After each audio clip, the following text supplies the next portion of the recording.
Hey, everybody! Hey. Hello.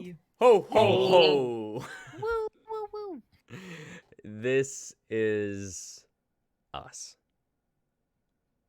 Hi. Let's go ahead and introduce ourselves. Hello, I am Kai Tam. I'm Nick. I'm Sophie. I'm Amy Lynn. I'm Natalie. And we... Oh. And I'm Xavier. Yeah. Ooh. Oh. And we are... The Intoxicated Readers. What's up, Ren in the chat? What is up, Ren? Y'all, it's our final show of the year. And what a year it's been. Scotty, play the highlights of the Intoxicated Readers of 2021. Video's going here. Just imagine. And then we all see a highlight that's really funny and we all laugh in 3, 2, 1. So good. Oh my god. Good time. Oh, boy. You guys remember that? Yeah. Crazy. Oh. Good Oh. shit. Thanks, good. Scotty. Scotty's our new editor, everybody. Say hi to Scotty. Hi, Scotty. Let's go, Hey, Scotty. We've got an awesome show tonight, and we're gonna get right to it because it's a long one. It's gonna be a combination of 2 prompts, road trip stories, and where in history would you go given the chance? So, you know, a little road tripping through time. We'll see where it takes us. Tripping through time. We've got drinking games, as usual. First rule, we have 3 rules. The first rule is drink if we break character or mess up a line. The second rule is anytime the Lord of the Drinks shows their drink, who would like to be the Lord of the Drinks tonight?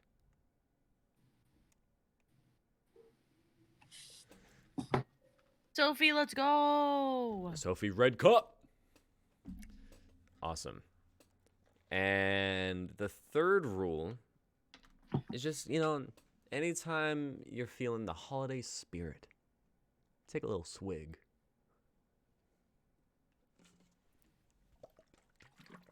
I'm feeling festive, y'all. I love Christmas. I love New Year's. I love decorative lights and cold weather and snow. We're not getting any snow in LA, but I love it. It might though. No, I'm just kidding. But maybe. If it did snow, would you guys be scared? Absolutely not. I'm already scared. I wouldn't trust the snow here. Why not? What do you mean? I would think it's like ash Cocaine? Yeah, it's acid. or Ash. that What if round it up just, angel wings. I mean, that'd be trippy. If it's ground up angel. Yeah.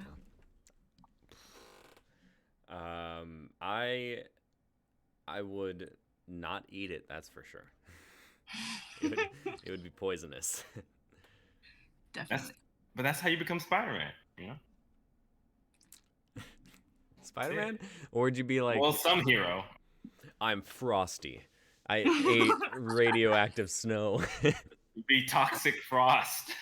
Toxic Frost. I like that. Funny. Oh my god.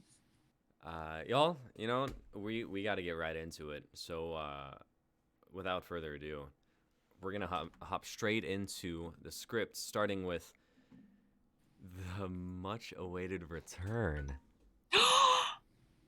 Xavier, take it away. Alrighty. Well, you know, it's been a minute. Holiday, season. This is my gift to you guys, I guess. But it might disappear again. You know, I'm finicky. Okay. But anyway, so we have a long cast list. I apologize. But you know, it is what it is for the story. Okay, so playing Sarah will be Natalie. Akira would be Sophie. Couch is Nick. And then I am playing myself. Sophie's playing herself. Nick is playing themselves. Unknown Man and Phyllis is Kai. Polyphemus is Natalie. Styx is Sophie. Gabriana is Amy Lynn. Amy Lynn's also playing herself. Fate 1 is Amy Lynn. Fate 2, Sophie. Fate 3, Natalie. Natalie's also playing herself. Deranged Woman, also Natalie. Deranged Man, Kai. And Shiva is also Natalie. Hope they wrote those down. I would not say them again. No, I'm joking. But I hope you guys got that. It's a doozy. So yeah, I mean, let's I guess just jump right in. Let's do Okay, it. here we go. We're back. Okay. Woo! Recap of. Oh, go ahead. Before we I jump in. think I'm so excited. Okay, That's it. I'm so scared, but okay. Alrighty. Recap of season 1. Today we honor everyone who has passed. We honor those who lost their way along the path. The group has been split up and torn apart. The group finally found Natalie, though her persona was split in two. And those two personas touched on Cyprinus. A rift opened. Natalie, Curly, Essay, and Shroud converged into one, destroying the world and engulfing Nick and Sophie and Xavier, sending them to a place where all souls come to, Tartarus, which is where we lost contact with Zealous, Amulin, and Christian. Thea, Deja, and Kai are headed to the coast city of Rim. After battling out an old fashioned, they find a new foe. We learn that Sarah was still stuck in the tree of reality, losing her life force in the process of going deeper and deeper. But someone reached out to her. Zach, also known as the hero, gave his life to awaken his friend. Now it's up to her. He left a family behind to save his friends and protect his daughter's future. Interior, Ludum Machina, night. Sarah lies awake in the bed. The knowledge she gained while in the ether haunts her. Should she trust it? Or live out her life in this reality with the family she knows? Sarah turns and looks out the window at the distant moon. I want to stay, but I can't shake this feeling that there's more out there. That my team needs me. Why come to me now? This is my last year with everyone. Chad and Akira are going pro if we win this next Virtua game. We fought hard to get here. We are the underdogs. We made it to global stage my junior year of college. I can't let my seniors down. We have to win tomorrow. No, I don't have time for this. Tomorrow we face Ragnarok for the trophy. We will. Sarah looks at the moon with an intensity. Cut to interior, bus, day. Sarah and the team sit on the bus as it heads to the FD Stadium in Tokyo. Sarah looks out the window, her reflection in the window looking back at her. The team pass around a box and take a bite of what looks like a big sushi roll. Akira's reflection is seen in the window. Sarah looks behind her. You want some? Chad's mom made this for us. What is it? Ehomaki. Be sure to eat the rest, and I mean all of it. It will give us luck for the upcoming battle. I didn't know you were superstitious. Not really, but I'll take whatever luck I can. Yeah, but we got this. All right, gang. We're passing under the infamous bridge, the Traversing Realms tunnel. The bus passes through a tunnel full of colors, almost like everyone is in a trance. Luckily, the cars are fully automated and drive themselves. At the end of the tunnel is a bright, setting sun, Tokyo. A new arc. Interior, unknown. Where are we? And what happened to Shroud? I mean, Natalie. I think she led us here. No matter where she is, we will find her. They begin to walk the terrain. Why can't I remember her like you can? I don't know. It was just this feeling. Same here. They continue to walk the terrain. It becomes immensely hot. I think we've been walking in circles. Where even are we? Tartarus. Y'all look up to see an old man chained to a rock. Fuck! Natalie must be here. Sir, is there a way to get out of this place?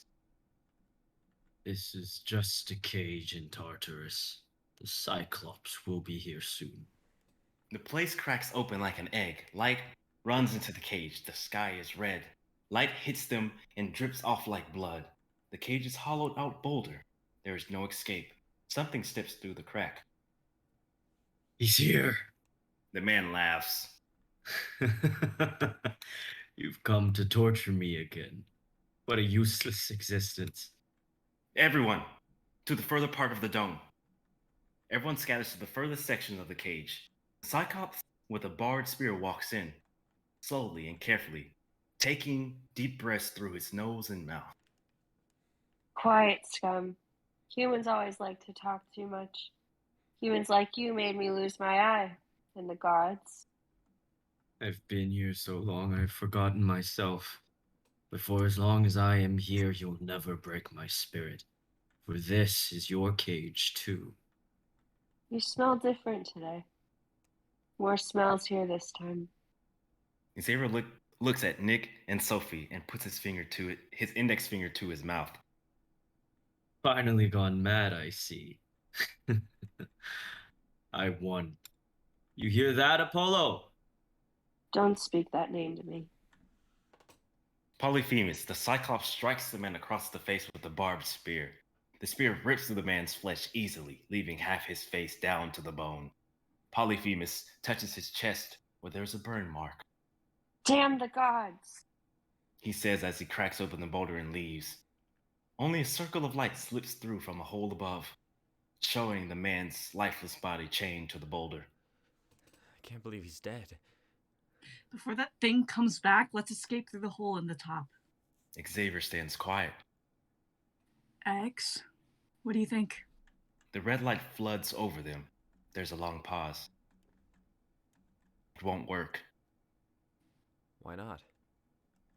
It's too far. Look how the chains go to the sides of the place instead of up. This person was suspended by the arms. He's right. You're in Tartarus. Things are not what they seem. Nick is shocked, while Sophie is intrigued how he can still talk with half a face. Xavier is lost in thought. How are you still alive? Once you're in Tartarus, you're already dead. Especially if you forget your name. Why? Because your spirit cannot return to the world of the living. The heroics that come while not dead sneak in. But if you forget yourself, you'll be lost. So your sentence is to live out punishment from the Cyclops. Polyphemus. Really? So his punishment is to stay here, never returning to the earth. Exactly. What does that mean? Cyclops don't come to the underworld. They are held here for their crimes. I'm assuming this isn't the pit. Yes. Oh, I got it now. I remember. So we either have to find the labyrinth or head to Elysium. Yeah. So how do we get out of here? Become nobody, Xavier says with a smile. Cut to interior Elysium, day. This place is where the mightiest of souls go, or ones chosen by the god. White marble and crystal castle stands atop of hill. Below are beautiful houses, each throwing its own lavish party. The cobbled streets were alive with people and food carts, every one of them laughing. Beyond that was an endless meadow filled with flowers and shaded trees. The temperature was always comfortable. In the castle, a large window is open looking out at the festivities. On the balcony sits a woman in a crystal chair. A woman approaches from behind. She's in a black lace gown with her long black hair tied up. Within her hair are stars, her eyes the color of ambrosia. She walks over to the woman and hands her a golden chalice. I am Styx, the ruler of the underworld. You found yourself in my chambers. Why? I thought Hades was the god of the underworld. The woman in the chair can sense a bit of anger emitted from the goddess, but that dies out instantly. As she walks over to her bed, calm and collected, she sits. They are overthrown. It finally came to pass. So again, why are you here? I'm Gabriona. I'm looking for something beyond this, beyond you and I. I don't know what it is, but it calls to me. Then tell me, why was my son with you? I don't understand. My son doesn't trust me anymore, for I could not save my children. The goddess waves her hand and the chair turns around to reveal Amy Lynn sitting there. Now tell me, Who are you? Amy Lynn sighs. I am here with your son to stop someone from another reality from corrupting and controlling the expanse of time and creation. I believe you, but I will have to wait for my son to return here for your plans. Totally understandable. Shall we go meet the fates? She says as she gets up towards the door. The doors open as she steps towards them. Her chalice refills on its own. She looks at Amy Lynn seductively as she leaves the room. Her golden eyes leave an impression. I don't know what's going on here, but I'm not mad at it. Amy Lynn follows. Cut to exterior Elysium Meadows day.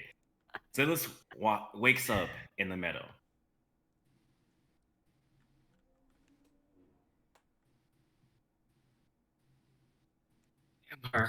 I need to go back for. Zealous turns around quickly to see a man. A man is built like Martin Licious, blonde hair and hazel eye.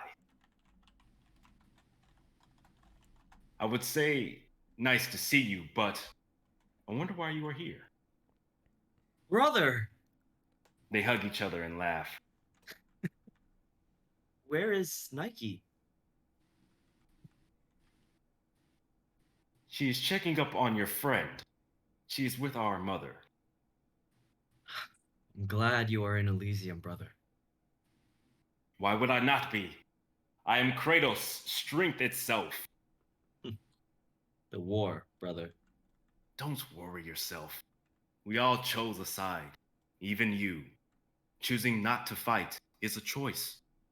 Zealous looks upset at the thought, and it is a good one. Me, gods of strength, war, envy, and even hate, we don't have to act like it. We aren't Ares.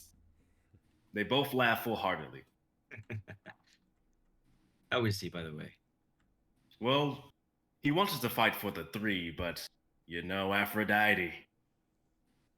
The conversation continues in the distance as they walk through the meadow and catch up on lost time. Cut to interior Tartarus cage. Quickly, before he returns. What's the plan? You two hide at the top of the chains.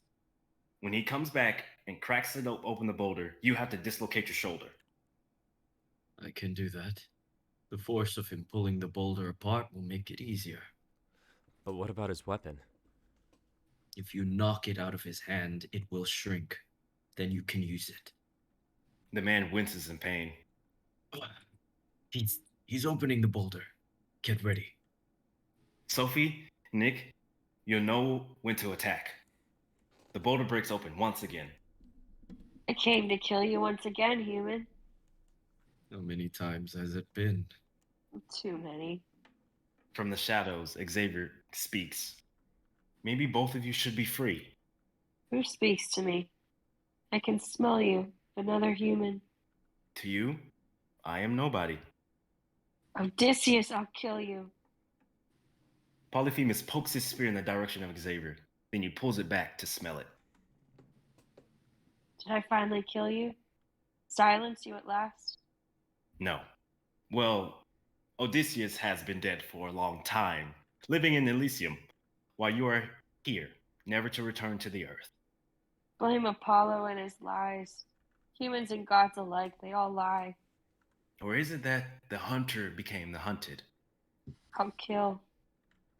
You won't be able to touch me. Polyphemus swings his barbed spear hastily. There, all dead now. He says with a cheerful glee. No. You're about to be killed by nobody. Sophie and Nick spring into action. Nick calls upon his Diablos and sweep Paulus off his feet. Then Sophie comes down with a Amaterasu, Black Star falling. A ball of black flames hits Polyphemus and smacks him into the ground hard. Xavier instantly grabs the spear and presses it into his neck. This is the end. Even if you kill me, you can't escape. Shh. You don't feel that? A breeze flows in. How? You created several holes with your spear. I have at your neck. So we shall be leaving. The unknown man gets up.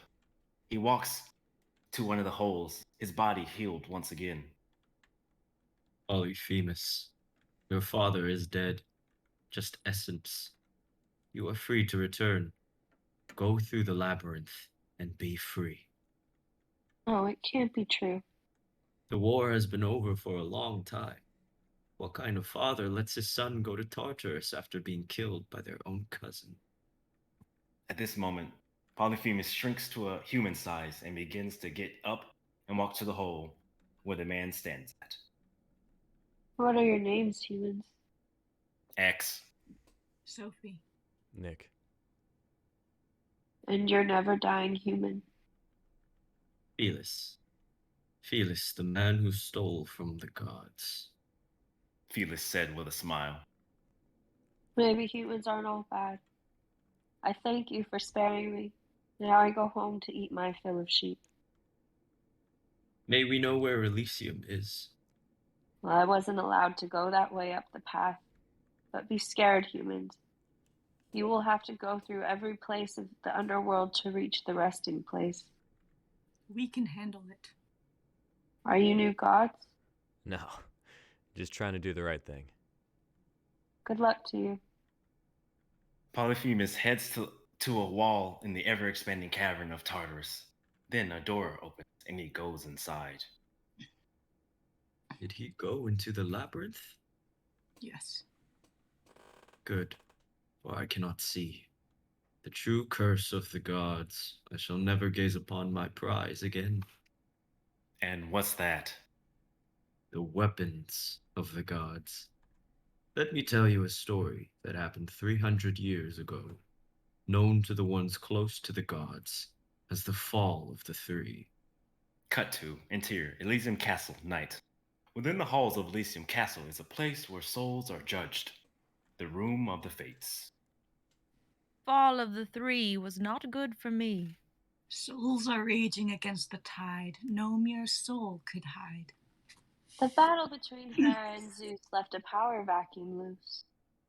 Hera killed Zeus and Poseidon came to his aid. But what waited for him was a trap made.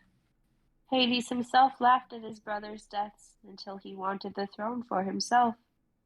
So Hera and Styx struck a deal. Never to be revealed. One our eyes can see. Fate tells all. They killed Hades and now rule from above, below, and the sea.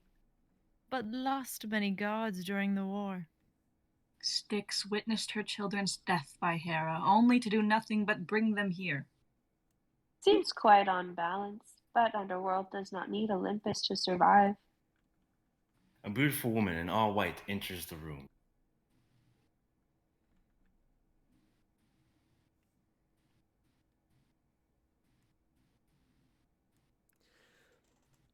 I guess from riddles, this is the gist of it. Daughter, seems you've come to check on me. Yes, you have Zelus's friend. Also, they forgot Hera started it by killing Hercules. How do gods die? By taking their essence, harming them until there's only a soul or essence, and destroying that. That's why many of Hercules and many other followers have all but disappeared, which can also kill a god. We in the underworld don't have to worry about that. And that ends here. Hades never understood that. I say it's good that women are ruling. Amelin hears that voice and rushes behind Nike to hug her, her friend. She thought she lost on Earth when it was destroyed, which is why they are on this journey. I thought you had died. Me too. I was at home with Flo and the world cracked open and then I was here. Oh, poor Flo. I know. I cried for a week until Nike found me, and I've learned how to fight, and recently my power increased. That's because we're all connected. What do you mean? I'll explain later. Well, Natalie, it's good to see you have friends and are not just a crybaby. Hey, I only cried a few times, but check this out.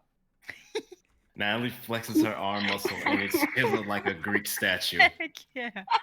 Wow, check this out. Amy Lynn does the same. Though she has her Argata suit on, her muscles pop. Zealous Ooh. walks in shaking his head as Kratos mimics the girls. If you're done, I'd like to get back on the mission. Zealous? I thought Christian was with you. I thought he was here. Styx has a grim look on her face. Unfortunately, I could not save him from what attacked you. He fell in the river Leith and was swept away into chaos. Fine. Let's go talk to Erebus and restore his memory. No, he fell into chaos itself.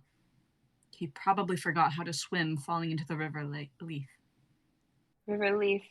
Oh, the one of forgetfulness. But what's this chaos? It's creation, time, death, and rebirth. It's the beginning of the gods and humanity. Fuck! He can be anywhere in time and doesn't remember himself. Find him after we complete the mission. He's strong.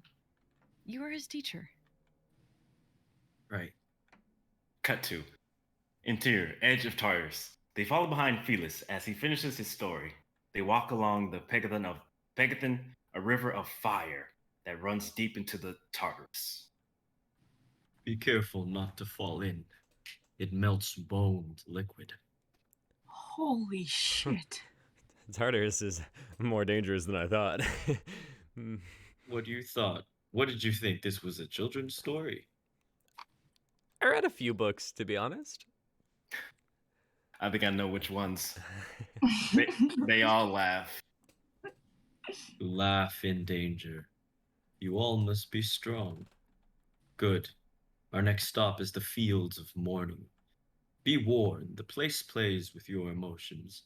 If you see someone, kill them instantly, or they will drag you down and, well, you'll mourn the experience and you'll be stuck there. That sounds like hell. Exactly, young miss. Many of them will be stuck mourning what they lost, but if they see you, end them quickly. Understood. Good. Now the story. See, I woke up one day, forgot everything. But I was the best thief in my group, almost like no one could see me. So my friends named me Felis. That's how I got my name. But I somehow stole all the weapons. I just walked in and took them all. Eventually, Hermes caught me. Since the magical residue. But I already delivered them to Goddess Styx, and the rest is history. I can't believe Hera did that. I do. It was about time. Those men are atrocious. Were. They're all dead now. Well, some of them. I meant how she literally split her personality. It makes sense. If Hera cheated, it would go against everything she is. But it makes sense because gods are reflections of humans, so humans are complex, and so are the gods, especially the stories about them. I quite like all the gods. I mean, that's why I did it. Did it for what? I did it for a kiss or a bow and quiver of Artemis. Why Artemis? Truly the only god that inspired me. Everything she's done, I think, is beautiful. Just a kiss on the cheek, or her weapon. Did you ever get either? No. She died. We're here. The heat from the river has all but disappeared. All that is left is this dense fog and wailing in the distance. Be careful. The river Cocytus runs through this place. Once we get there, do not touch the water, lest you want to feel indescribable pain and sorrow. They all begin to move slowly, carefully passing people wailing and crying, some looking for their loves in the fog. My love! Why would you? Kills my love. It's I'm Why could you sorry. do this is Why? insane. Yeah, the fog whispers to you. Keep your mind. Let's keep moving. We're close to the river. The fog will get denser. Just keep moving. Felix's voice trails off. He disappears into the fog. Wait, where do you go? Sophie looks around. She's alone in the fog. Sophie? X? Well, fuck. Keep moving, he said. Keep moving. Nick begins to move forward. The fog whispers. No. Zeno. I was your Why did you friend. kill me? I didn't have a choice. You were too far gone. I couldn't save you. But no one else will die. I am still waiting for your return. Aerith? I don't think I can. I'm sorry. You lie. You lie. As Aerith looks ahead of him, he sees a familiar face. A girl with vengeance in her heart. Shiva? The girl runs away. Xavier follows. The fog closes in around him. Okay, I can do this. Sophie continues to walk. She accidentally bumps into a woman. I'm sorry. My love, is that you? No, sorry. Don't walk away, my love. It's been so long. I want to feel your body. Sophie begins to run forward. The woman's voice becomes more and more chaotic with each step. Don't run. As Sophie turns to check if the woman is there, she is not. Sophie turns, and the woman is right in front of her. The woman knocks her back on the ground, and the woman leaps on top. I will have all of you. She licks Sophie's face. The fight got the attention of others. They slowly begin to walk to Sophie's location. Hopefully everybody made it to the other side. As Nick falls over something, Oh, that hurt. a man gets up from the floor, looking Nick face to face. I didn't mean to. It wasn't me. Hey, it's okay. Why did she have to die? I loved her. The man looks at his hands as he's walking forwards towards Nick. Nick slowly backs away. Your fault. Is this your doing? The man gets up from his knees and towers over Nick. The man is like an ogre. He quickly picks up Nick by the neck.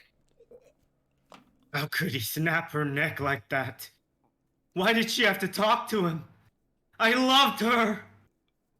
Nick is losing consciousness, struggling to get free because the man is lifting Nick in the air by one hand. Just like this. Why?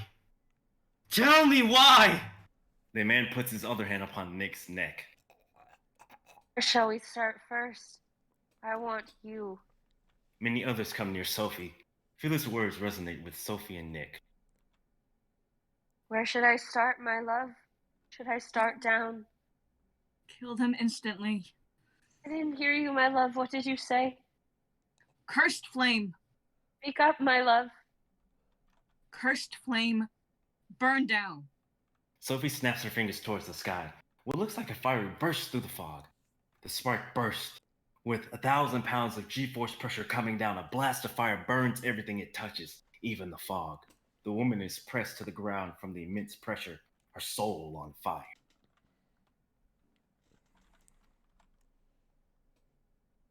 Her soul on fire. Yes, my soul's on fire. Why, my love, I wanted you in. Don't finish that disgusting thought. Just shut up and burn. Sophie begins to walk away as though the fog cleared her path. Everything burns around her. Nick is barely holding on for dear life until he sees the spark fly into the sky. He begins to raise his hand. This is your fault. Bring her back to me. Creation. Demon lance. A lance extends from Nick's hand, pierces the man. The man lets go. He lets go of Nick and screams in pain. I'll kill you for this. Night parade. 100 demons appear at Nick's side. Finish him for me. Devour everything. It can prove useful later. The rest of you lead me out of here. Sophie and Nick both appear out of the fog. They give each other a look of acknowledgement. Great. You made it. Your friend isn't here yet. You'll be fine. Let's go. Sophie walks across the water. It sizzles under her feet. Wait. Leave him behind in the underworld. Nick pats Felis on the shoulder. Nick says to him coldly, We're not who you think we are. He can handle himself. After me, he's as strong as there is. You mean me? Nick glides across the water with his disc and his demons follow. With you two going to Elysium, it will be easy. Felis jumps across the river. Well then, we're off to the Asphodel Meadows. You have the stench of Tartarus on you. Be ready for anything. They begin walking along the path that leads up a mountain. Cut to the fog. Xavier's chasing after a girl, who he thinks is Shiva, friend turned foe from long ago. The girl finally stops running. Who are you? You already know. Shiva? What happened to you? Where's your beautiful brown hair? Why are you here? You'll never know. I've been to your world, and it's a piece of shit. People killing each other over something as small as their skin, but yet you come to my world and rip everything away from you. From me. Didn't you have enough? You're right. The world needs to change, but it can't change if its future is gone. Shiva has grown. She is the same exact age as Xavier now. She's wearing a black crop top zipper chain with a V-neck cut, black ripped jeans to match with black Timberland boots. She glares at Xavier with her piercing ice blue eyes. How long did you stay in my world? Enough to really see. Why would you fight to save a place like that? Create a new one instead. I'm not a god, nor do I want that type of power. Power and constant struggle. The constant fight changes you. You may only see it in instances, but it does, and always will. I am giving you a chance to make it right. I can't. At least not the way you want to. So what do you plan to do? Take you home to see your sister, and then take on Kefka one more time. I looked through the chaos and saw you lose every time. Well, if you kept looking, that means I will continue to fight.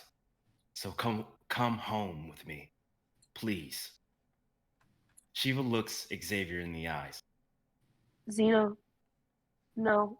Xavier, I will not go back to my place my arc exists. So hopefully this is the last I see of you. The fog around them seems to clear. Shiva looks down. Xavier does the same, and sees he is standing on a thin layer of ice. We're standing over the Akron River. This shall be your end. Dragged to the depths never to return. Stuck in pain and sorrow of what you did. Shiva, I won't die until I bring you back. That day was never supposed to happen. Kefka changed it for his benefit to gain more power. I'll never trust your lies, murderer. You were like a brother to me. But all I see is pain when I look at you, so let pain be the only existence you know. The ice dissolves below Xavier's feet. He begins to plummet to the water. Think! Who has the most to gain from the corruption and distorted realities? Xavier falls into the water. The water is so black there's not even a ripple where he entered the water. Shiva looks at the black water unsatisfied. She walks away in disgust.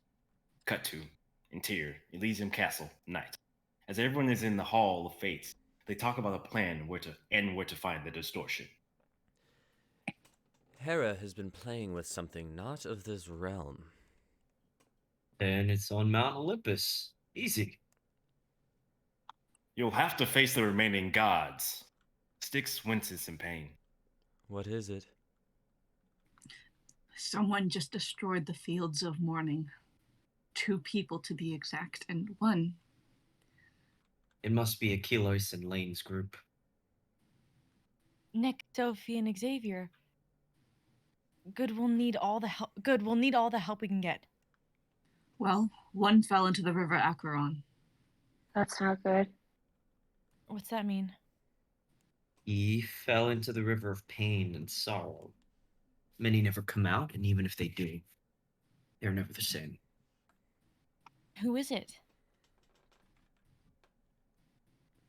We won't know until we find them. That's even if we can. The river runs deep. The one that shall correct the wrongs. The one that is the queen's undoing. Among the tide is the God God killer. killer. So the end of the gods is near. We shall prepare for war. Kratos, can I leave it to you? Yes, I'll find them. This is the beginning of the end. They all separate, heading into different doors. Oh, it's moving too fast. Godspeed. You learn to keep up. Follow me. What is even happening? I'll fill you in. It's 850 AD, December 25th, the 9th century. Things ended a little different than when we were told. Oh, it's Christmas. What's that? I'm joking. Just not celebrated in this time. Let's go. Thus begins the Tartarus arc. Can they make an impact? Hey. The end of episode Yes, 1. they can. I Oh think my they God. can. Yes, they I can. believe in them. They can. Love it. Fuck yeah. Oh my god. Wow. Awesome. The awesome, adventure awesome. continues. Thank you. Thank you. It's back. Nick, thank you for the pickup. I Yeah. forgot I didn't put that in there. Hell It's yeah. very great read. Hell yeah. Dude, Oh, Thank so you, thank you. beautiful. bug me up with Greek mythology. Any day of the week. Any Love it. day. Love it. Right? And it's really cool how you did a spin on it with like Hera Mhm. and Styx teaming up. Fuck yeah. Mm-hmm. Yeah, I was like, I wonder what would happen if like they just overthrew all the men, basically. So So Only many good problem solved. things. well, I wish only good things, but Hera's messing with stuff she doesn't know about. So, but Styx is doing well. You know, she's doing great. Doing great. Mm-hmm. But yeah, thank you for the read. Yeah. I know we awesome got piece. probably a little the fog in the morning stuff got a little weird. I tried to make it zombified, but It yeah. was so fun. Kind of hot. So Sophie's face during that entire scene just sent me. I was Yeah, I like, was- she's trying Yeah. Because it's because like I was doing research. Well, I was doing research and I was like, the place of mournings is basically where you go if you die and you have like a love lost or whatever. That's what you die with, that memory, and so they mourn that. And so basically, in centuries, she hasn't had any human interaction, and that's what happened. So Oh God! So that girl is horny. So she is Horny. having a hard Thirsty. time. yeah, and then Horny. the other person, the man, he loved he loved the woman, but he killed her because basically he choked her out, We've all which is been what there. he was doing. Oh, Ah. fun. So yeah, fun, that's fun. why that person's there. We love horny Like- ghosts. Horny ghost. up. Horny sadistic ghost. So yeah. Yes.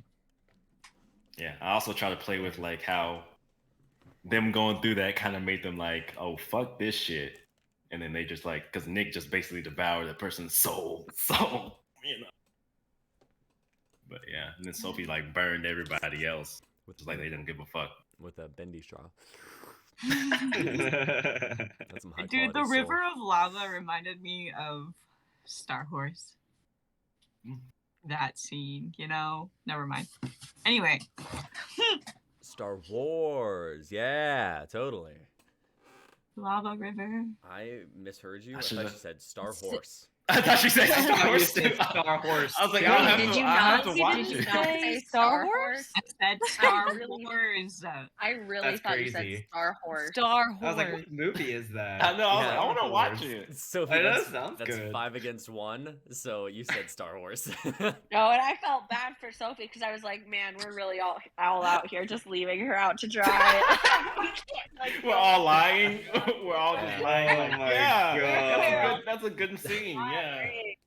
Like, we all really failed Improv 101. None of us could yes and that. That's so embarrassing for us. So, I was- sorry.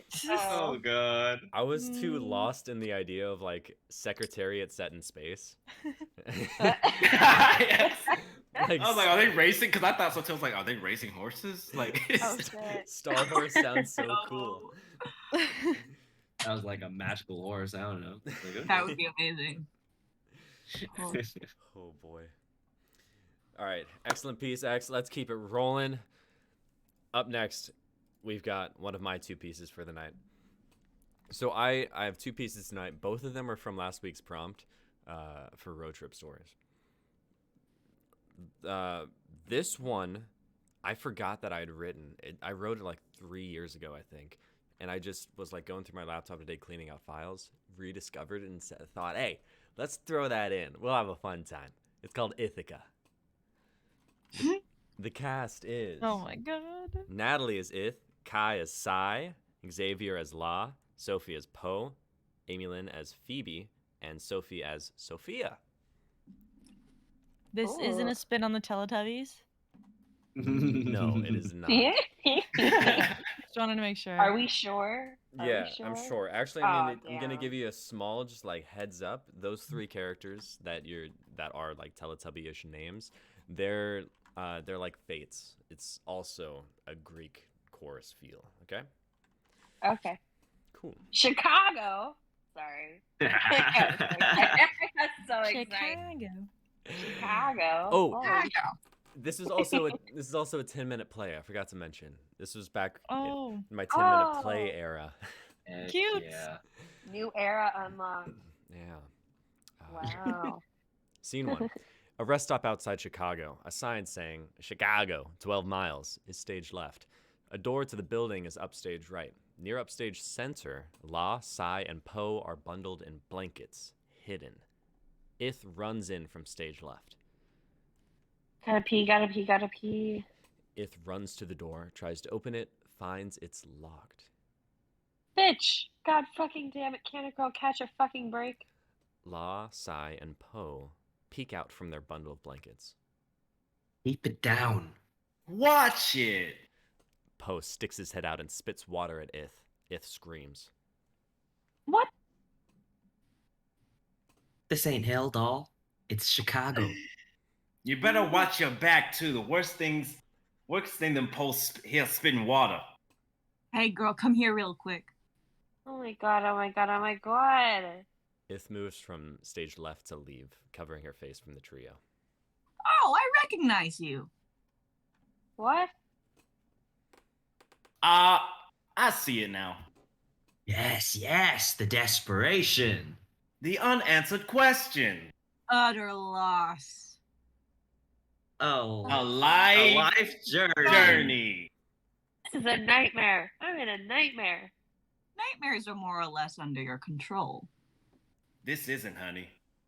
No, you're painfully aware of that. So, what is it? Where are you heading? New York. New York. Ah, New York, where those with souls go to see how much they can get for them. Why would you want to go there? I don't know exactly. She doesn't know. You'll get eaten up for not knowing. Crushed by the weight of the city for not knowing. Swallowed up by the sea of lost souls for not knowing. Okay, I'm hallucinating. They're speaking in verse. I'm hallucinating.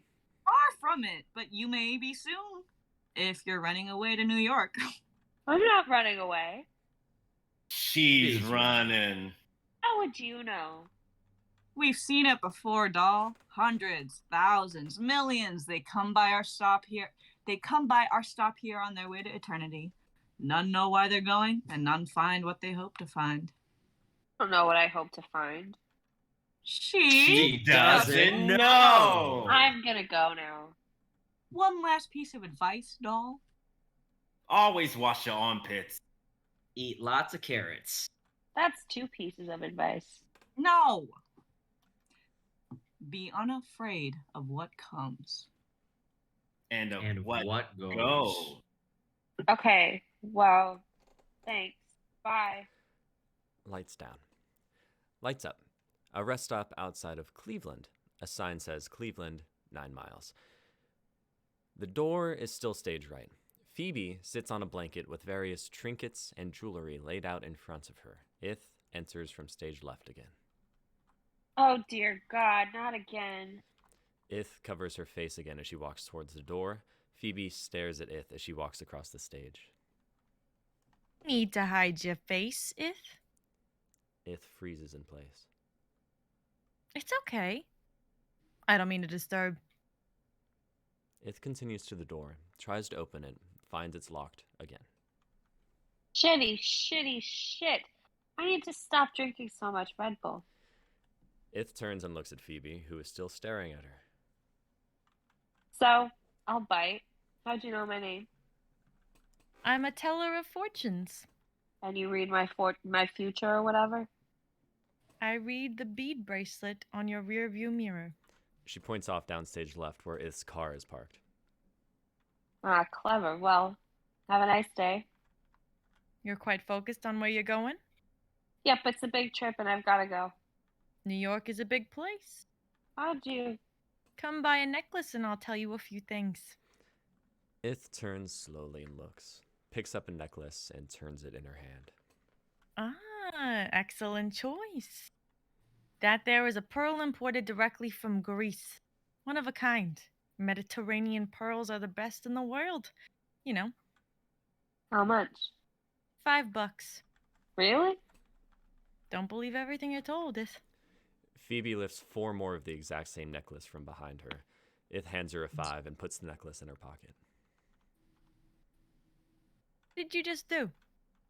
Spent $5 for a worthless necklace? You just spent $5 on a lesson. A lesson? An expensive one at that. Most are free, if you're willing to listen to them. What the hell does that mean? Tell me, why'd you pick up that Subaru there and start this trip? You want to know? I asked. Okay, I don't know. I only said it to myself, I guess. Haven't talked to anyone in a few days, really. But, I just dropped out of college. Yep, University of Nebraska. I liked it a lot. Then why'd you leave? Well, something inside me telling me to go, you know? That indeterminable feeling of something is wrong, run as far as you can from it. Except this time, I'm not running, I'm driving. It seems to me that people don't pack up everything and go to New York without at least a reason. Well, I don't have one, okay? Fortune tellers are excellent at detecting lies. You saying I'm lying? Maybe. Not to me. You want to know why I'm running? I asked. My boyfriend and I broke up. My parents kicked me out. I failed out of college. My friends ditched me and called me selfish and manipulative and a big bag of dicks. And the way I see it, they're a bigger bag with smaller dicks. I haven't heard an answer. I just want to breathe.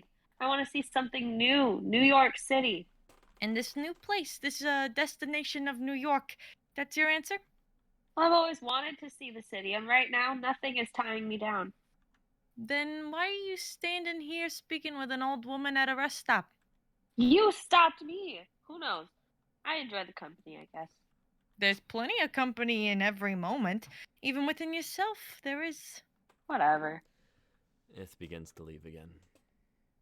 Answers come and go, just like a moment. Lights down. Lights up. A rest stop outside of Philadelphia. The door is still stage right. A sign saying Philadelphia 16 miles is standing stage left. Ith walks slowly on from stage left. As she approaches the door, it swings open and Sophia comes through. Oh my god. Oh, sorry. Didn't mean to scare you. No, it's okay. My fault. Thank you. Of course. Sophia begins to exit stage left. Ith holds the door open, looking in, then turns abruptly. You don't, by chance, have any advice to tell me, do you? What? Oh, no, nothing. Advice? No, it's stupid. It's just, I've had a lot of people at every rest stop so far talk to me, so I was surprised to be here alone, and I expected some sort of, cosmic joke to play out with a third encounter. A cosmic joke? It's just, how things kind of go in threes or whatever. Maybe you could have been the sage that gives me the answer or something. The answer to what? Well, why is life so difficult? Why do things suddenly turn against you when you feel you're ready to move forward and grow? Why do we have to lose so much to succeed or feel happy or even to survive? That's a tough one. Well, I can give it my best shot. Some people think it's love, Of course. but I think it's much more simple than that. Enlighten me, please. I found that it is simply the action. The action? Yes. What does that mean? Look it up yourself. Sophia continues to leave stage left. Well, wait, but what do you think it means? That's not the question you asked. Well, please tell me. Best of luck in New York, Ithaca. Sophia exits. Lights down. Lights up. A rest stop outside of New York City. The door is still stage right. There is a sign that says New York City, 20 miles, standing stage left. Ith enters, cautiously looking around. She wanders from stage left to the door, opens it, peeks inside, and sees no one. Hello? Is anyone there? Well, I guess it's just me. I don't even have to pee this time.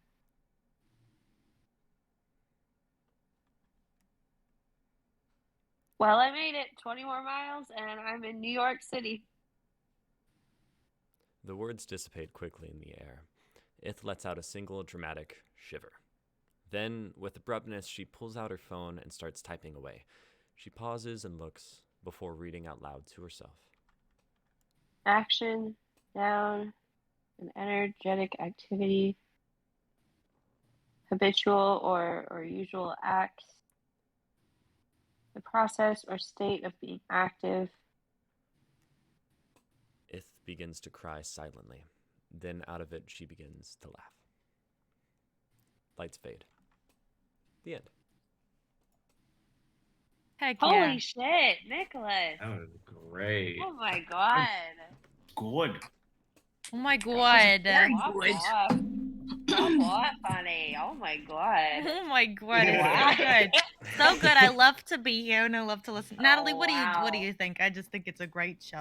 I was just having so much fun. I was having a hoot and a holla. I A tell you hoot and what, a I was a hoot and a holla. I was really out here balling. I loved Yeah. You know, a light just went off and said "Bing bong." It was Bang, it. fuck your life. Fuck your life. We out here skiing on the hard top. Bing bongs. I love it. Do y'all think we could get Joe Byron on this show? Bro, let's try it. What's Let's up, go. baby? Take me out to Take dinner. me out to dinner. I think if we got him on here, we should really try to convince him with our charm to cancel our student loans. I think we could do it. Please and I thank think you, we Joe could do Byron. it. That's our Let's prompt. do it. Let's go. Our prompt for the week is just scripts to convince Joe Biden to follow the promises that he made to us. okay, but then what if he's like, all right, for right now I can do you 6 here, but everyone else, you know, keep it hush hush for now. You know, that's a start. Then we make our account private and no one needs to know. Oh my god. A little secret. Gonna be honest, how much do y'all think the trademark of Intoxicated Readers is worth? Because all of our student loans combined, that could be a good sell. Let's do it. Let's go. All bets are off, babe. Let's do it. Let's get Joe Biden on this train. Oh my god. He has to die on some hill, right? It might as well be ours. Oh. Yeah, might as well be live on our show with a drink in hand. Absolutely. Wait, him dying? Yes, but to disclose, and this is from the heart. Dear FBI, if you were watching this, we didn't say any of that. That was a prank, and that was all in satire. And if you are watching this right now, Godspeed. Have a good Saturday night. Stay safe. Love you. Drink some hot cocoa. This past hour has been all in jest. We didn't say a word. Thank you so much. Anyways, so yeah, Joe Biden, we'll see you so soon. Bing bong. God bless you. Yeah, this isn't Intoxicated, FBI. This is Saturday Night Live. And Joe Biden, while you're on your way over here, if you could drop me off some Sudafed, that would be so fucking sick, my dude.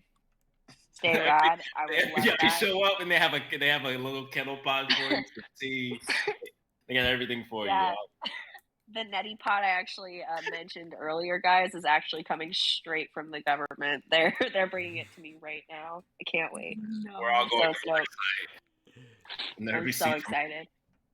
Don't let them in your nasal cavity or any other ones. I will not let them in any of my cavities. Thank you so much. You're welcome. Yeah, they're not no yeah. spirit from Tartarus.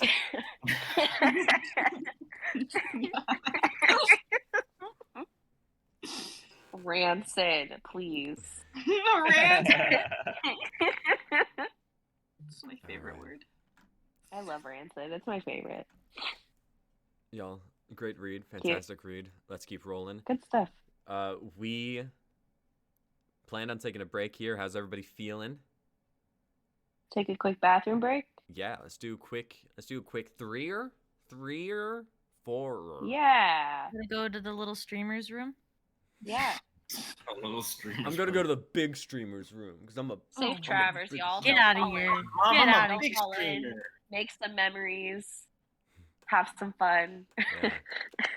Maybe don't make some friends. That'd be weird if you did. All right. We'll be back in 3 to 4 to 5 minutes. All right. See you then.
Come on.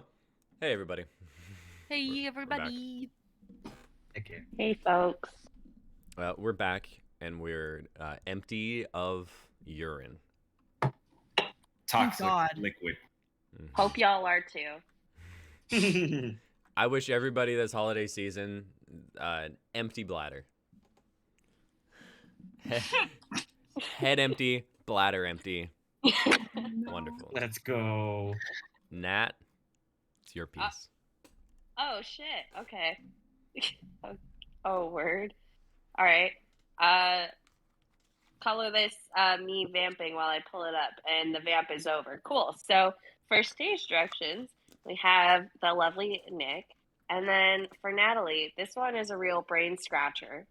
It's Natalie, and then the old woman and Blanche is played by the lovely Sophie, and that's it.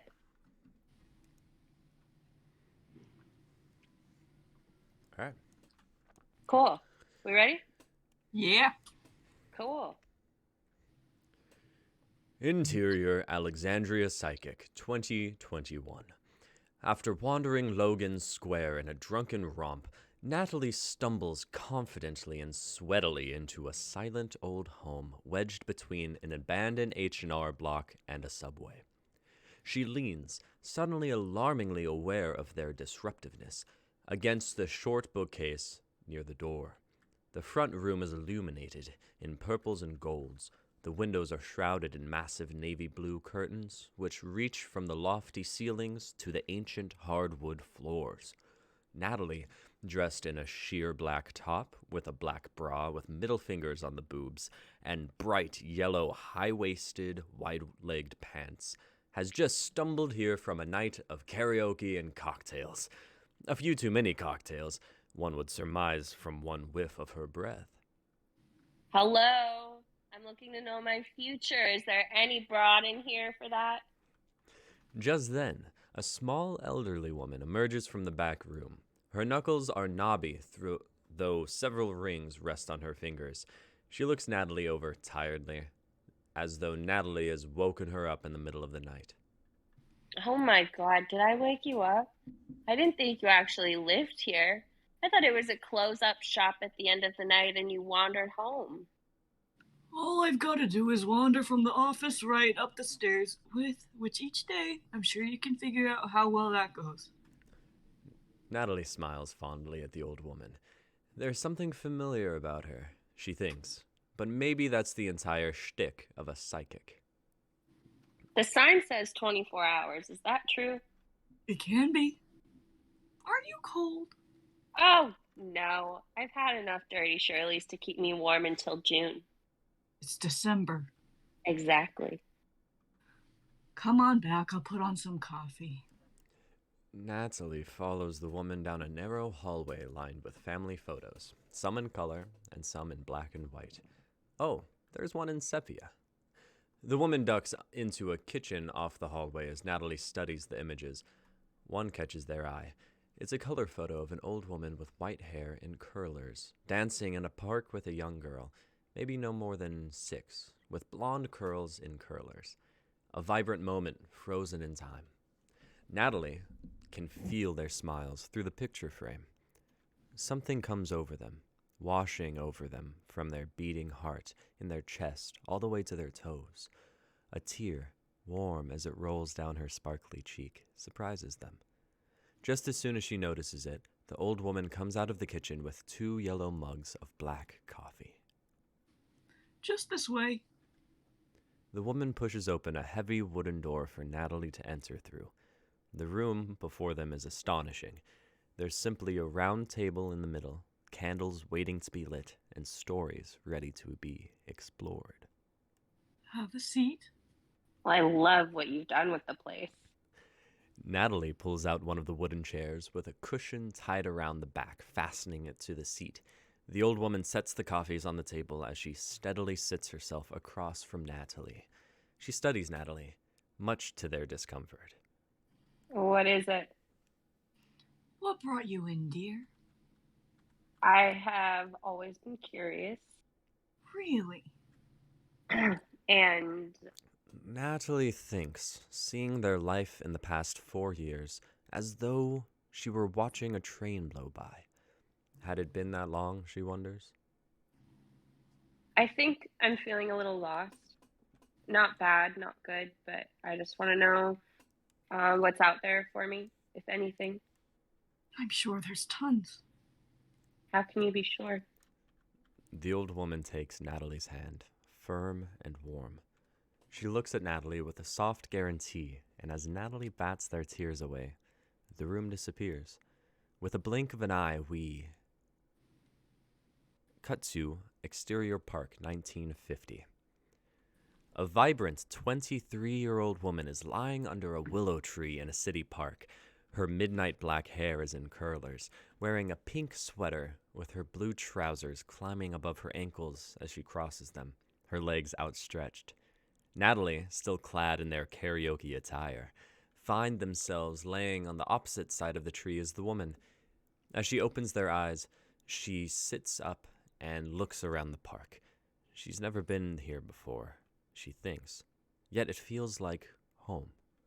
She studies the colorful cars clad with chrome trim, long frames, and flashy tires. She's only seen these in museums. How drunk did I get? You too? Natalie looks around the base of the tree, only to see no one. Blanche looks around the base of the tree, where Natalie turns around and is looking right at her. If you didn't know better, you'd think they were siblings. Natalie is taken aback by the stranger's beauty and the ease of her smile as she looks at Natalie. Oh, hello. I'm sorry, I guess I'm not sure how I got here, or I didn't know anyone else was sharing this tree with me. It's a lovely tree, isn't it? It is. I like your outfit. I haven't seen anything quite like it before. Natalie looks around at everyone else wandering around the park. She doesn't think anyone else has seen an outfit like this before. What year is it? 1950? Brand new 1950? Yeah, I don't think you'll see an outfit like this for some time. 1950. You mean you don't know the year? You sure are drunk. This is none of your business, but I was in 2021 last night. I was with some psychic after the bar, and I'm not in 1950. I'm 23 and in Chicago. Oh, say, me too. Well, not the Chicago part. I've always wanted to go. My husband is a big baseball fan, so maybe before kids we'll make the trip. You're married? Blanche sits cross-legged across from Natalie, pulling out a picture from her wallet. She hands Natalie a black and white photo of Blanche and a young army man with a distinct, large nose and his hair neatly combed back. As she holds the photo in their hands, she begins to realize where she knows those faces from. This isn't just any stranger in the park. She knows this woman like the back of her hand and has loved her since the day she was born. It's her Gram B. Pain in my backside, but that's my Earl. Natalie takes a large gulp and holds the photo close to their chest. Is your name Blanche by any chance? Why, yes. This is going to sound completely nuts, and please don't leave, but I think you're my grandma. You think I look that old? Oh, sweet one, I don't even have children yet. How can you be my granddaughter? I don't know, but somehow I woke up here. Blanche shrugs, looking over Natalie's face as she leans against the tree now. She smiles funnily at Natalie and begins to laugh. What? I didn't think my Irish coffee was that strong. I will say, you've got my nose. Blanche swipes her hand at Natalie's nose and pulls her fist away. Sticking her thumb between her index and middle fingers, she laughs uncontrollably as Natalie sinks into a memory of her grandpa Earl playing the same gimmick. She grew up with that gimmick. She played that gimmick on her own nephew. I'm sorry. I just can't help myself. I saw this mom do it at Fanny Horner's this morning during the breakfast rush, and I just had to give it a go. You probably think I'm off my rocker. No, I know you are. So what's your name? You look like a Natalie. One of my favorite actors is Natalie. Have you seen Miracle on 34th Street? Earl and I just watched that in the theater for a matinee. Oh, it's so lovely. Well, that's my name. Your parents must have good taste. Blanche reaches around the tree and pulls 2 apples out of her small leather backpack. Are you hungry?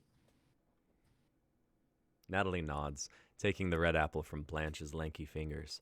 She's only ever seen them as they became in Blanche's old age, arthritis-ridden and knobby. So how do you turn out, sweet granddaughter of mine? I'm not sure. I don't know what I am. Blanche's bubbly demeanor shifts. Suddenly, she's studying Natalie with a firm glance. I don't think that's true. I just feel so lost. Well, sure you do. I do. No, you don't. Oh, you met me 3 minutes ago. I forgot you know so much. Or I just mean, when I knew you, you just were so sure all of the time. I'd love to get to that moment. I'm not her yet, Nat. Can I call you Nat? You usually did. I'm only 23, kid. What am I supposed to know by now? I've got all the time in the world. Blanche sets the apple in her lap and takes Natalie's hands in her own. Natalie looks down at them, and for a glance, she sees the wrinkled hands she held tightly in that quiet nursing home 4 years ago.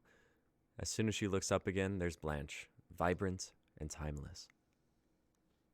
Can I ask you something? Blanche nods. Do you ever think you could be disappointed in me? The choices I make, could I ever let you down? From what I've seen, not a chance. I'd hope I can teach you to dance and laugh like nobody's business. I don't imagine I'd care too much about your missteps. I guess, what are missteps but efforts that can create something more incredible? That's all I'd want for any grandkid of mine. Blanche leans forward and wipes a tear from Natalie's cheek. You're not supposed to have it all figured out. It'd be too boring if you did. I certainly don't. Blanche brings Natalie in, resting their head in her lap as Blanche combs her fingers through Natalie's curls. You've got my hair too. I shaved it off once. Good girl. Elsewhere, softly, they can hear the ticking of a clock begin to disrupt their peace. Natalie holds Blanche's hand tight, unsure of what comes next. She sees the image in the hallway, much clearer now. Suddenly, she knows this park fondly. Just around the corner, there is the house where she learned to bake the way only Graham B. could. In that house, their cousins snuck Natalie their first drink when Graham and Gramps had gone to bed, and all of the cousins piled into the guest room on the pull-out couch. There in that house, she watched baseball games for hours with Grandpa Earl, in between baking batches of cookies with Graham B. She grew up in that house. As the ticking grows louder, Natalie feels it in their bones, almost as though it's pushing words to come out of their mouth in these last moments with Blanche. Let me go. Blanche rests her head on Natalie's. Something stirs in Blanche, almost as though a part of her begins to know exactly who this is. I don't imagine I will. She kisses Natalie's forehead, short and sweet, as time begins to pull Natalie away from that tree in the park. Say, do you call me anything? You know, when you and I meet? Am I anything special?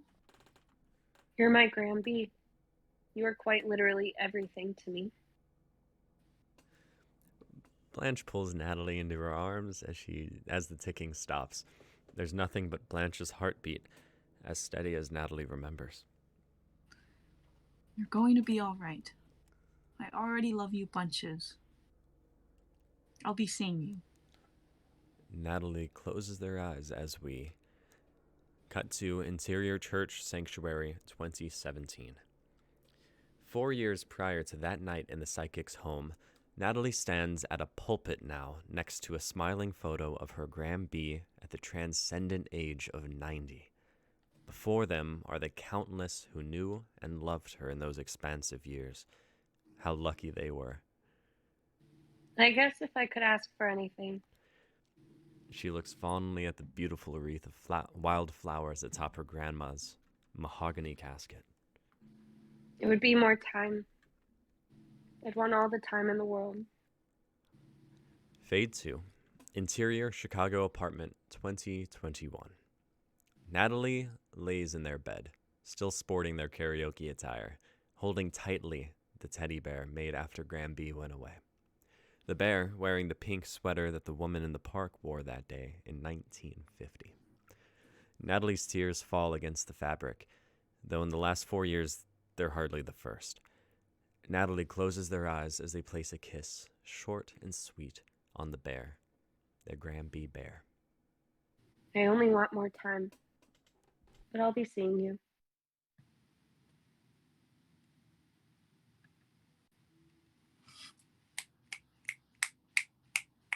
Nat, what the fuck? Thanks. I know. I'm That's sorry. so emotional. I'm sorry. Oh, Oh. please do not be sorry. I'm sorry. I was just missing my grandma. That's Sorry. good. It's a good Oh. piece. Dude, that was fucking beautiful. Thanks. Oh, man. My Well, heart. don't go silent. What the hell? I gotta sit in this emotion right now, man. It's okay. It's okay. There were a few moments where I started to just tear up, and I was like, oh. Yeah, it was a tough write, to be honest. But, you know, It's a beautiful right. thank you.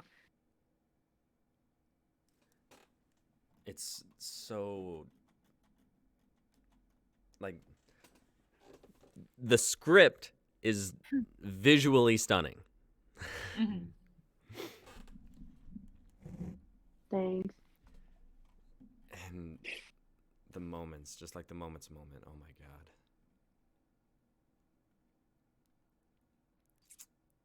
Well, thanks, Gary. I don't have much to say. I need to get back to That's you okay. later. That's okay. That's okay. Oh, It was fantastic. That's it. Yeah, it was good. Makes you want to write something like this. It's really heartfelt. Thanks. That wasn't even my first time reading it, but out loud, oof, dude. Yeah, I told Sophie this, but in some way I'm gonna rework it to fit into like a Christmas movie. Somehow. But it's like it's a little scene that I'm gonna put into like a thing. So I I'm sent it to Sophie already- to like read. I'm Ooh. already ready to cry. Yeah. Honestly, if it even doesn't become a Christmas movie, but you drop it during the holiday season, it'd be great. We be in our fields out here in Chicago. Shy. Chicago. Oh boy. All right, y'all. We're gonna keep rolling because the time is ticking. Up next is my second piece. This is a scene from a one act that I've written, just the draft of. I hope you enjoy it. We're going to have Xavier as Demir, Amy Lynn as Izzy, Sophie as Jiha, Kai as Chance, Sophie as. Wait a second. Wait, Nat, we've got you this week, so I got to change this. Yeah, that's okay.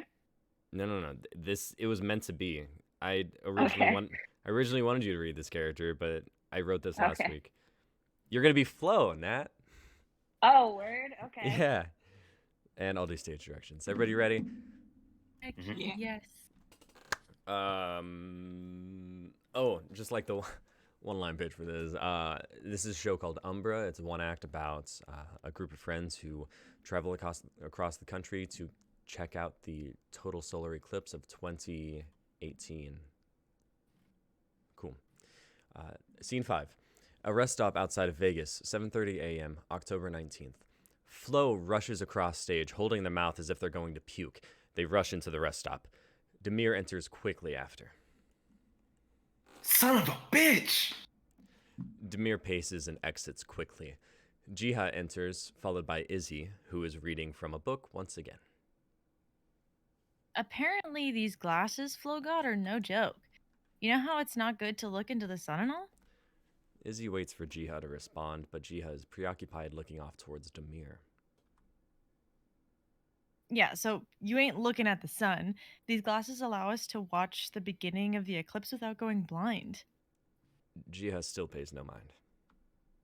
They also cure cancer because to lose 30 pounds of fat overnight and give your best orgasm of your life. Jiha, What? Huh? What were you saying? these glasses are cool. What's your deal? You still drunk from last night? No. What? No, I'm just thinking. Thinking about what? Demir. Oh, gee, don't worry about him. He's just really focused on this trip being perfect for you. You think this is all for me? For us. He invited all of us, of course. It's for all of us.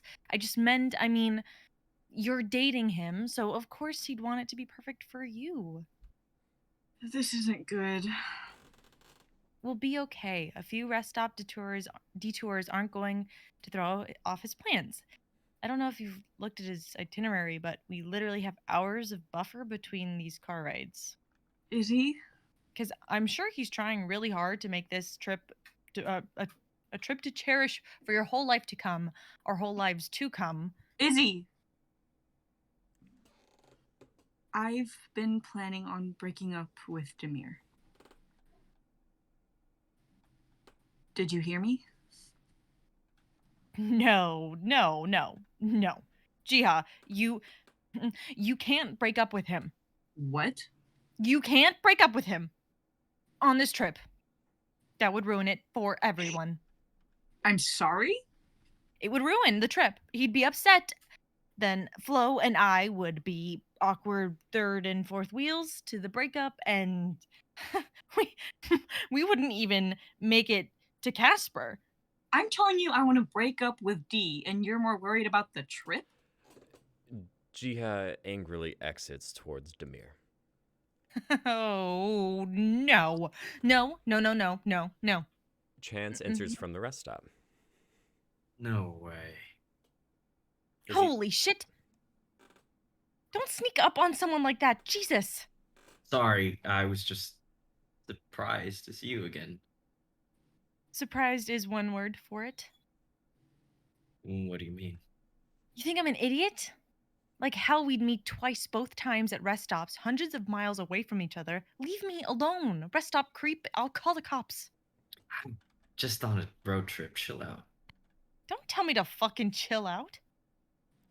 Okay. Chance resigns from the conversation and sits down at a picnic table, looking at his phone and waiting. I'm sorry, that was rude. Was it? I've got some pent up emotion. Couldn't tell. Hey, don't be a dick. I'm trying to give you another chance. All right. I'll bite. What's wrong? My best friend just told me she wants to break up with her boyfriend who is proposing in 2 days, and I panicked and mad about it because I couldn't think of a way to keep the proposal a secret and also support my friend in her decision to end it. And I'm a little hungover still. That's a tough situation. No shit. Would you want to hear a cool science fact? What? You told me all about Twilight last time, so I started looking up some for myself. Wow. You know what? Yeah, amaze me. Anything to keep me away from that car right now. Have you ever heard of alpenglow? Nope. What is it? It's when the sun sets on one horizon, and the last rays of sunlight peek across the world and light up the opposite horizon with a warm red hue. That's kind of beautiful. Even as the sun sets on one thing, it shines a new light on something else. Exactly. So I'm glad I got to see you again. All right, back to creep status. No, I'm just saying. Well, I wanted to get your number before you got pulled away last time. My number? And why should I give it to you? So you can send me articles about cool science phenomenon. You know how to talk to a lady. Give me your phone. Chance hands her his phone. She types away, then hands it back. Isabella. Izzy for short. Cool. Maybe when we both get back to LA, we can hang out. Maybe. Flo enters from the rest stop. They are pale-faced and sweaty, but standing strong. Hey, Flo. How are you feeling? I'm ready to get to take that car nap. All right. It was nice seeing you again. Text me, yeah? For sure. Cool. Cool. Let's go before I vomit again. Let's go! Jihad, Amir! Time to go! Flo and Izzy leave stage. Izzy leaves her book on the picnic table. See ya. Hell yes, Chance. You're the fucking man. Chance does a little celebratory dance to himself. As he's doing it, Izzy enters looking for her book. Oh, hey, what's up? That was... I left my book. Oh, for sure. Here. Chance grabs the book and offers it to her. Thanks. And, nice moves. You saw that? Izzy leaves. Yeah, you're the man! What a cute little Yeah. slice of That life. was cool. Great. that was so cute. What a cute itty bitty. I didn't realize Demir wasn't in this scene. Sorry, Ax. No, that's okay.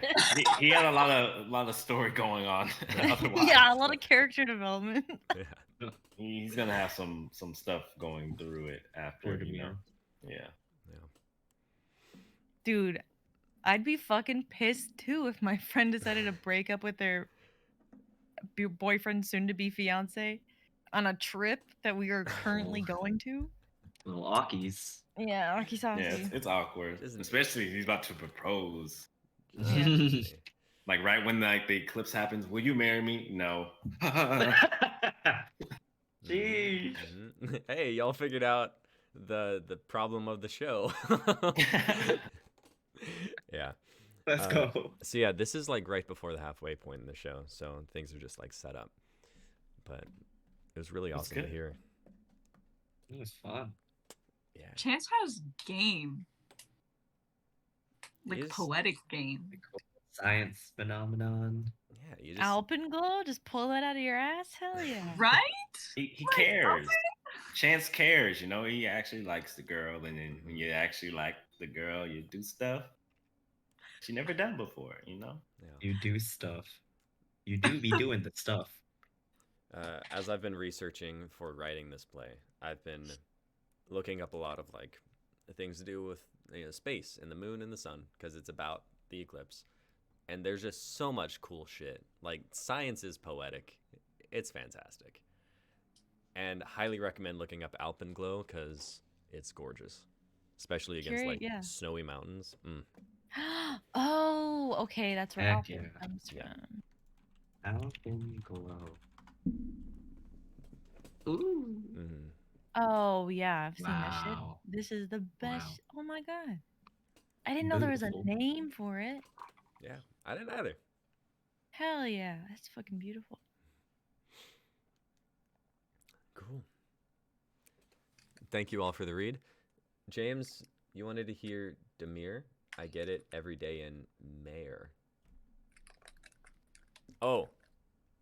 Alpenglow. Gotcha. Y'all, we're on to our last piece for the night. Oh. Let's Heck go. yeah, let's go.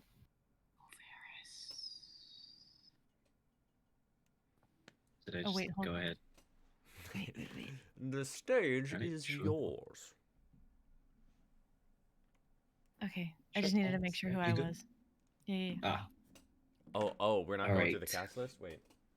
I'll announce it. Okay. Thank you. Yes. All right, y'all. This is the Vars episode 11. Bit of a doozy. It's more than I thought it was gonna be, but hey now. The cast list is as follows. Everyone will be playing themselves if you are in this episode. Amy Lynn will be playing Deja / Outlaw / Nikuni. Natalie will be playing Unknown / Amira / Chris / Waverna. Nick will be playing Ender / Christian. X will be playing Delgaron. I will be playing Hoibis. No, how did I? Hubis. There we go. And Guang. And Sophie will be familiar voice. Hoibus. Oh no, I know, I'm sorry. no. Wait. Hoibis. I love it. Oh my god. All right, let's get to it. Okay. Okay. Recap. Previously on Luvars. Exterior, void. Deja finds herself in an empty, dark void. Hello? And then, from seemingly nowhere at all, a whisper of a child. Psst. Exterior, Osiris. Deja is back here in the desert dimension of Osiris. A little girl, maybe 9 or 10, stares back at her. Hi. My name's My name's Amira. Amira. Amira grabs Deja's hand, and the two take off into the desert. Exterior, Osiris, skeletal castle. Amira skids to a stop in front of a hill. I've always wanted to see the inside of the castle. They never let me in because I was too young. I know a way to sneak in, though. I don't want you to get in trouble. I won't. Mira leads her to the left of the hill, before digging through a mound of sand, revealing a grated sewer. You're stronger than me. Could you lift this up? Deja hesitates. She reluctantly approaches the grate before attempting to pull it off. The sewer grate pops open. She glances up at her hands in confusion and sees the skin on her arms flaking off her bones. Interior, Asaya, skeletal castle, throne room. Amira pushes the sewage lid over and pops her head out of the ground in the throne room. This place is beautiful. Thank you. I designed it myself. Deja turns around, surprised. In the place of Amira stands a much older woman, seemingly in her late 20s. She shoots her a smile and takes a step forward. Deja glances down at the pendant dangling over her chest, the brass sword with a curved tip and flowers on the handle. Queen Amira of Osius, it's a pleasure to finally meet you, Deja. You're always free to return. I'll be happy to bring you around. That's really nice of you. Amira Even places a comforting hand on her shoulder. Even if you don't believe in yourself, this kingdom believes in you. Our time is up. I'll see you next time, Queen Deja. Exterior, Cairo. Outlaw campsite, day. Nick groggily opens their eyes and looks at Chrysanthemum, bound beside them. Chris? Ah, I see our little friend has finally woken up. What do you want from us? Basic rights, food, shelter, payback. The outlaws leave. I'll get us out of this. Don't worry. All we need to do is get out of these ropes, right? Chris stares at them in confusion, but then glances down at their hands. A sharp bone protrudes from Nick's right wrist. They move their hand until the bone is slicing through the ropes. They turn to Chris and slice her free. Nick extends the bone on their wrist to about 7 inches, then quickly snaps the bone off their arm. They hand the bone to Chris. I'll be right back. Nick nods.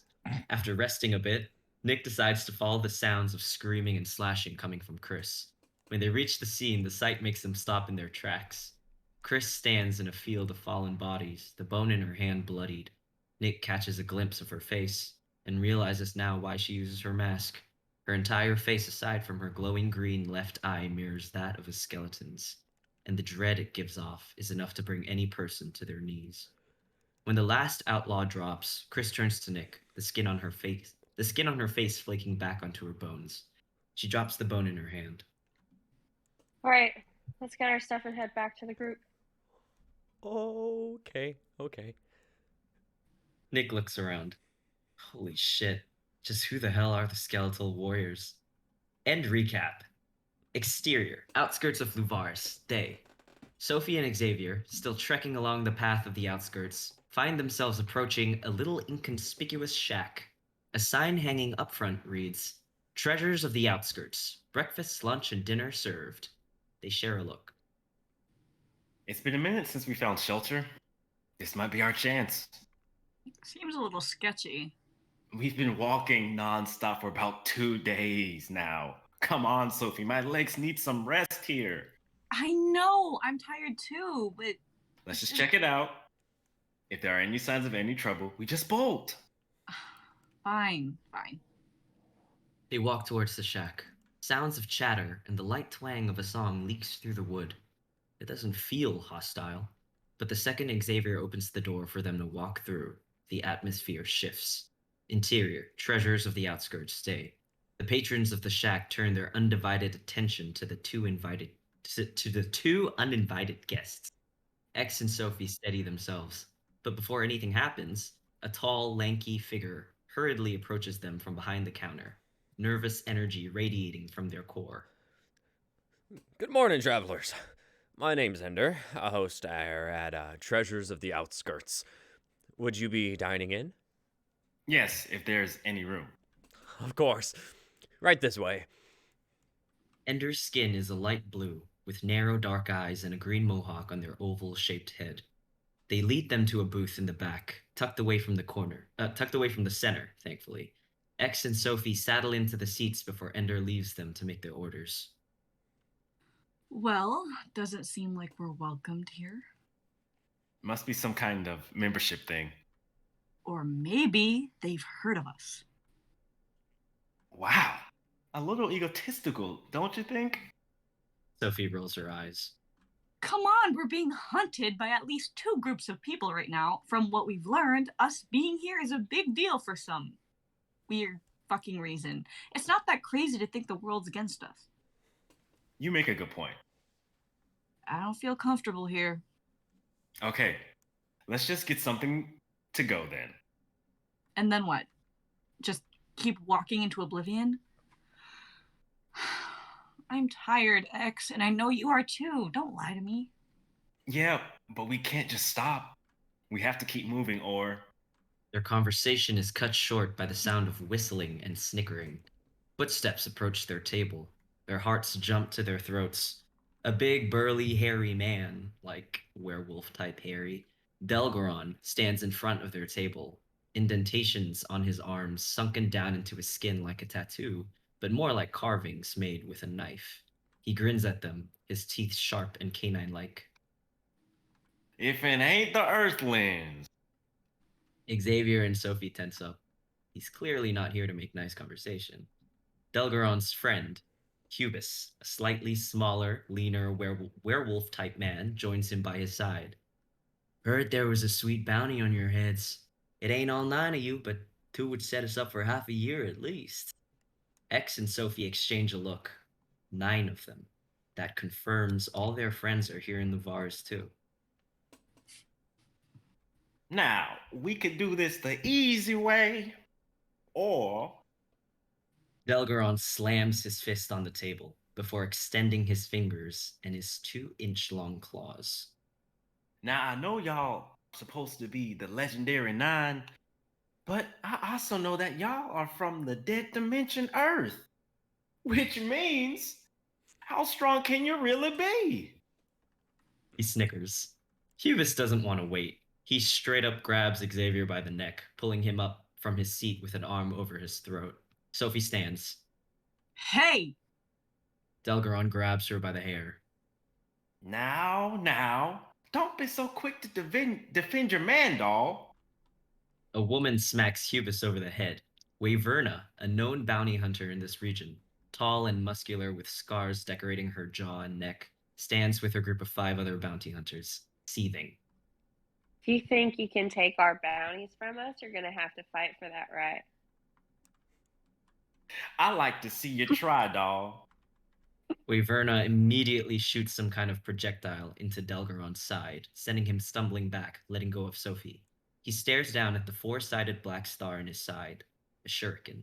He sneers. That hurt.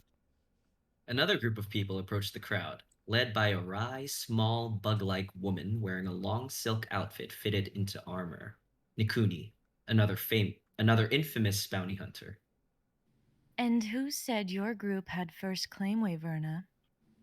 Nikuni, who let the bugs in? Nikuni bares her surprisingly long fangs, and suddenly everybody's fighting. Nikuna charges at Waverna, and Waverna's group charges in to defend her. Delgaron and Hubis defend themselves against the waves of Nikuni's people. Waverna attacks Delgaron and Hubis's tribe of werewolves. X and Sophie are caught in the middle, free from their grasps, but still standing in hot sand. They hear a whisper behind them, and they turn only to lock eyes with Ender, their host. Come on, while they're distracted. X and Sophie are uncertain. For all they know, Ender could be part of this too. But they seem a lot less hostile than the groups of bounty hunters fighting in front of them. I promise, I'm here to help. They don't really have a choice. They steal away in the midst of the chaos and join Ender behind the counter. Cut 2. Exterior, outskirts of Luvaris, day. Christian, Deja, and Guang sit in the same spot, huddled together in the harsh outskirts of Luvaris, watching a group of tall, skinny, masked creatures hustle by in a group. The Haturi, an infamous, bloodthirsty group of demons who have lost all inkling of humanity, donned in Ravager clothing and masks that hide their true faces. Guang's vial is keeping them safe from being spotted, so all they can do is watch in dreary silence as they trudge through the land. What are they? The Haturi. Masked demons who will not hesitate to rip your heart from your body before devouring everything. Nobody knows where they came from or why they're here. All we know is to keep away from them at all costs. And you're sure they can't see us? We'd be dead already if they could. The group of Haturi shuffle past until finally they're far away enough for Christian, Deja, and Guang to release a breath in unison. Well, that was terrifying. And this is our last vial, right? Yes, unfortunately. Do you think Nick and Chris are okay? They should have been back by now. Christian stands and stretches, 2 nights of sleeping on the bare ground not doing wonders for his back. Maybe we should go after them. I have faith in them.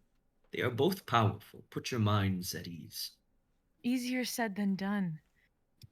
How long do we have on the last vial? About 3 more hours, I'd say. That's great. Deja sighs, opting to lay down on the ground and pass the time. Christian sits besides Guang and looks at his hands, where small sparks of blue dance on his palms. Are you worried about your magic? Christian glances at him, then back at his hands. I've been thinking a lot about what you said before. About me not having any spell books and not being able to fully reach my potential. I did not mean to trouble you with that. No. You didn't trouble me. It's the truth. I just don't know when and where I'm gonna get my hands on one, so I guess I feel kind of useless compared to everyone else. Everybody progresses at their own pace. You shouldn't be so hard on yourself when you're only just beginning to learn how to handle yourself with your newfound abilities. I don't want to cost anybody anything just because I can't do my best. These worries will only eat away at your mental health. Have confidence that in your friends' time of need, you will rise to the occasion. Christian flashes Guang a small smile before nodding. He doesn't seem convinced, but Guang's right about one thing. Worrying about it won't solve it. He clenches his hands and takes a deep breath. Fade out to exterior, outside, treasures of the outskirts stay. Ender leads X and Sophie out the back door and towards his automobile, which mirrors a car except that it doesn't touch the ground. It hovers slightly above the dust, painted bright blue, and it's small but has a cargo bed big enough for at least 4 people. I understand that you're wary, but I assure you, I have no intention of harming you. That's nice and all, but we can't really take your word for it since Sophie gestures back at the shack. we don't really know if we can trust you. Understandable. So why do you want to help us? Ender tenses, then looks away nervously. I know that you're the descendants of the legendary Nine. I know that can mean a lot of different things to a lot of people. When I was younger, my mom would tell me stories about how you guys would save dimensions time and time again. How you're basically heroes. Right now, Luvaris is under the control of a tyrant, and my mom can't get the medicine she needs because Theos is refusing to provide aid to the lower class. If I can help you take him down in any way, of course I would do it. That lands personally on X and Sophie. They didn't realize how big a deal their arrival has been, and putting aside their questions about these legendary 9 and how they're supposed to be heroes, Ender seems genuine. If you're willing to trust me, I can take you where you need to go. I'll do anything in my power to get you there. That's very nice of you. Yeah, it is. Ender beams.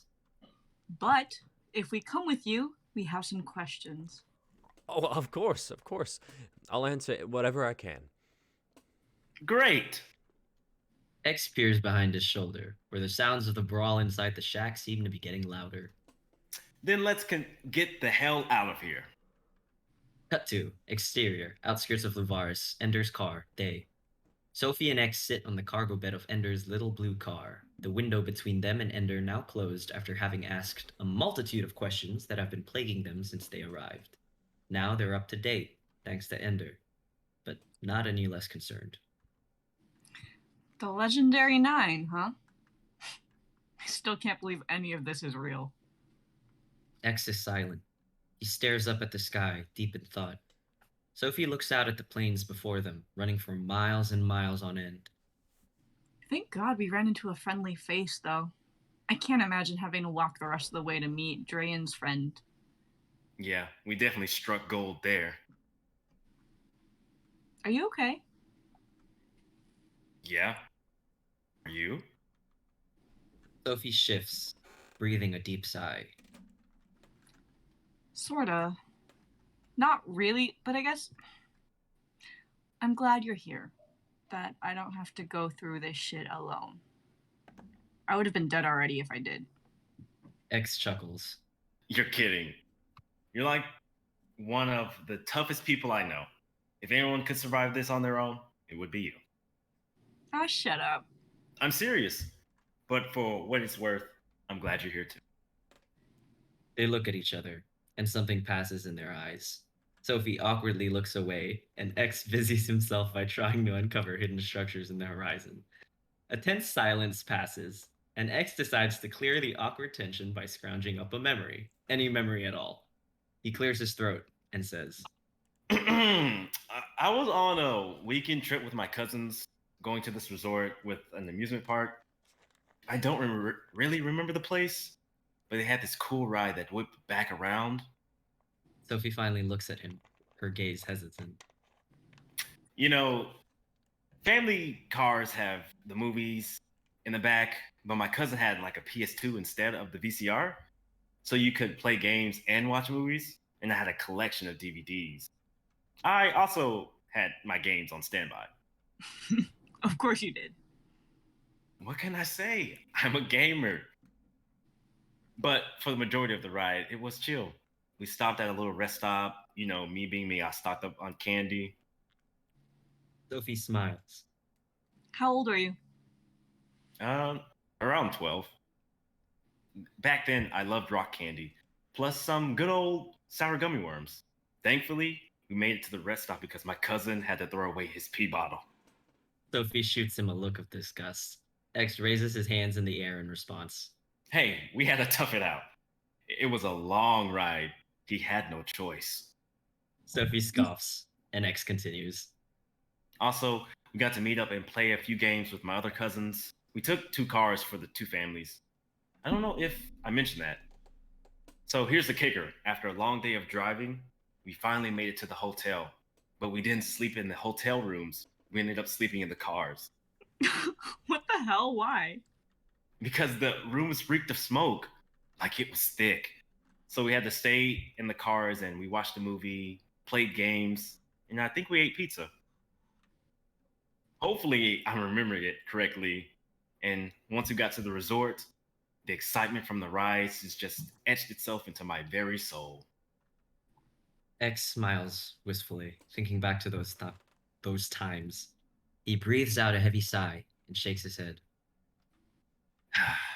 I love those times. Sophie sees his vulnerability just for a moment. She hesitates before reaching out to tap on his shoulder playfully. Thanks for sharing. Well, it doesn't come free, so I expect a story in return. Oh God, I have to think about it. Give me a minute. Hey, take your time. A moment of silence. Sophie purses her lips, trying to rack her brain for a memory. Fuck, I don't know. No stress. You can share the first story that comes to mind. Well, I haven't been on like a legit road trip, but I've driven in cars with my dad, who, by the way, has the smallest bladder on the fucking planet, I swear to God. And he always hotboxes us in with his farts because he is the world's gassiest man. Hey, don't dump on him for needing to release the tension. He also has a really bad habit of getting super sleepy when he gets behind the wheel, which is terrifying because he's not a great driver to begin with. So he always keeps a pack of gum in his glove compartment because he thinks chewing on gum will keep him awake. And he'll always like yell out for us to keep him awake by telling him funny stories or jokes. Sophie chuckles, her expression shifting slightly at the thought of her family. She shakes her head. One time, me and my sisters ran out of jokes while we were driving to Carmel because, well, we're not that funny. So we switched to riddles, and this man could not solve any of the riddles for the life of him. But instead of just admitting that, he critiqued the riddles and said they didn't make sense. My sister told this one. So, okay, you're a traveler on foot searching for a town. While walking, you reach a fork in the road. A set of twins stand in front of the fork. One twin always tells the truth and one twin always lies. You don't know which is which. You can only ask them both one question to find out which path leads to the town. X furrows his brows, trying to decipher the riddle himself.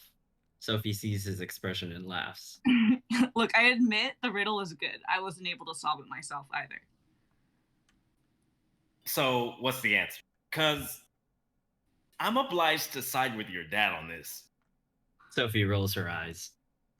The answer is, which way would your twins say the town is? And whichever way they both point is the way you should avoid.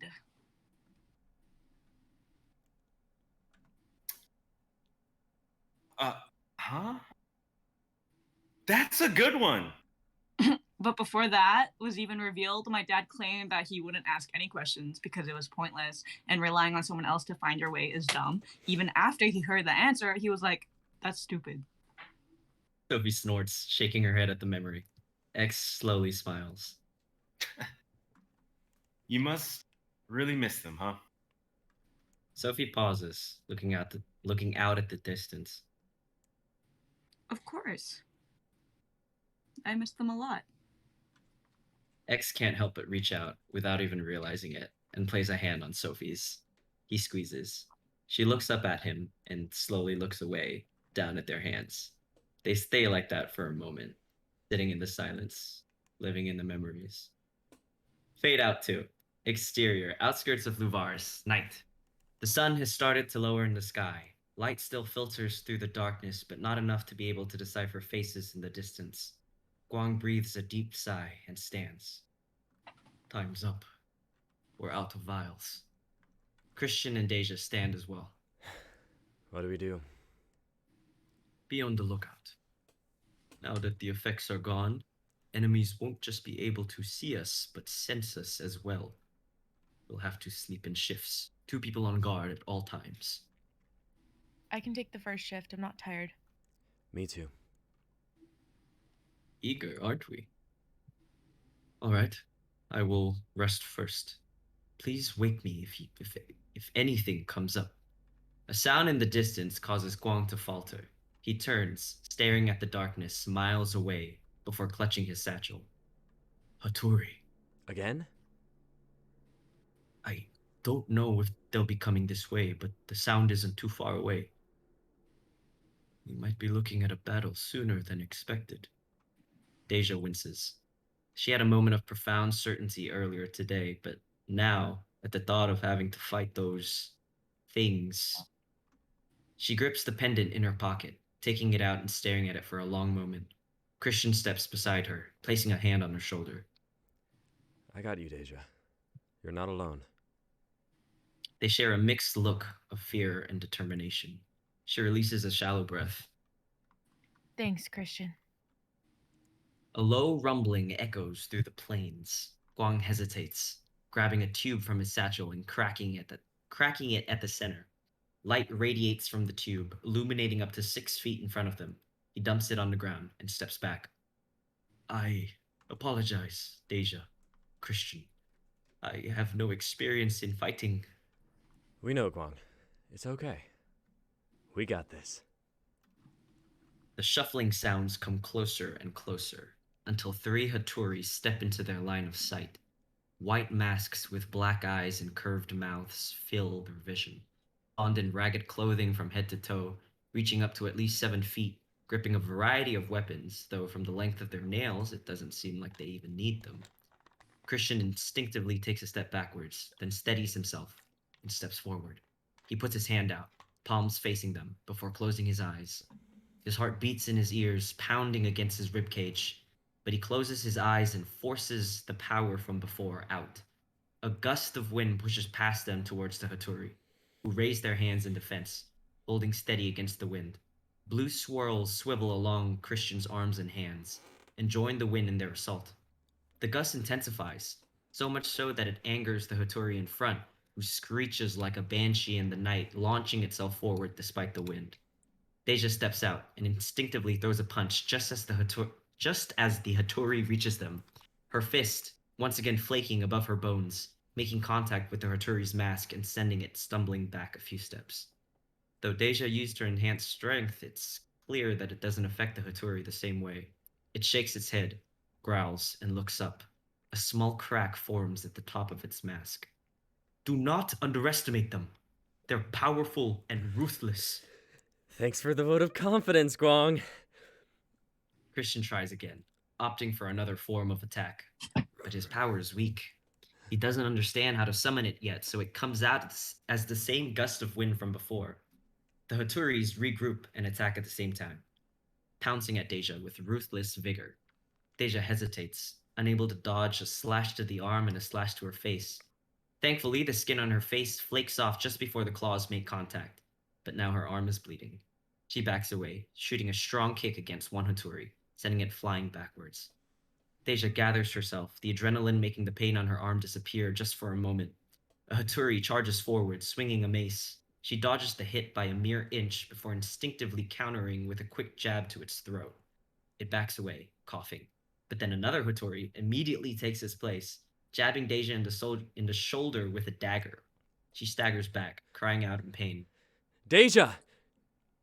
She falls onto a knee, holding her shoulder as it bleeds out a crimson red. She grits her teeth together, thinks back to the words of Amira back on Osias, the words that gave her so much strength. You doubt yourself too much. You're more powerful than you think. Your connection to the ether strengthens every day. You could fight it, sure, but you could also embrace it. Embrace it. Deja shuts her eyes, Something in her compels her to take the pendant from her pocket and look at it again. She feels the power radiating from it. With gritted teeth, she embraces the connection to her original dimension, to the ether, like forcing a memory buried deep in her subconscious back to the surface. And then, a flash of bright red envelops the pendant, causing it to grow in her hand. It grows to the size of a sword, and she grips it with a strange sense of familiarity. She stands, her heart burning up in her chest. She raises the sword, and parts of her skin burst into the air, flaking off, revealing her bones, revealing her true form. Christian and Guang stare agape. Deja. Deja chuckles suddenly, reality wavering before her eyes. She takes a step forward as the Hattori advance, and moves with the grace of a professional sword fighter, countering their advances and slashing through their defenses. Christian steps back, floored at the sight, but a sting hits him in the chest, unable to be of any help. Deja continues to fight off the advance until two Hattori drop onto the ground, unmoving. The last one, the one that led them before, stands before her, its mask slowly cracking at the base. It growls deeply. Deja swallows, feeling a different energy emanating from the Hattori, more dangerous, more rabid. It drops its weapon and pounces at her like an animal, its speed intensifying to the point where Deja struggles to keep up. She fixes her grip and draws her sword down on its head, but the Hattori deftly dodges and counters with a quick swipe at her side. She stifles a scream as blood trickles down her side. This doesn't look good. Christian knows he has to do something. Deja is powerful, but this... He can't just sit in silence. He shuts his eyes, tries to come up with something, anything. He hears whispers in his mind, whispers of anxiety and dread, but whispers of something else as well. A strange language echoes through his brain, whispering and tugging at his body. He can hear his heartbeat in his ear, feel it pounding against his ribcage. Without even realizing it, he extends his hands before him and starts speaking the words he hears in his head, the undecipherable language that he doesn't understand but recognizes deep inside. Evils, ul, varden, fieros. He opens his eyes, now glowing a bright blue, and a wave of fire erupts from his palms, burning hot and thick, much stronger than his previous spell. It overwhelms the Hattori in a fury of flames, and it screeches into the night, flailing around as its body burns to a crisp. Its mask disintegrates away and allows Christian and Deja to glimpse a hint of its face. 3 black eyes amidst gruesome, slimy, pale skin, with teeth as sharp as razors, and a mouth that stretches from one end of its face to the other. Deja backs away, feeling a fear she had never felt before grip her throat. The Hattori falls to the ground, still burning in the night. Deja and Christian look at each other. Christian. Christian looks back at Guam, who stares at him in shock. How did you know to cast that spell? I heard it. In my head. Astounding. Christian shyly looks away.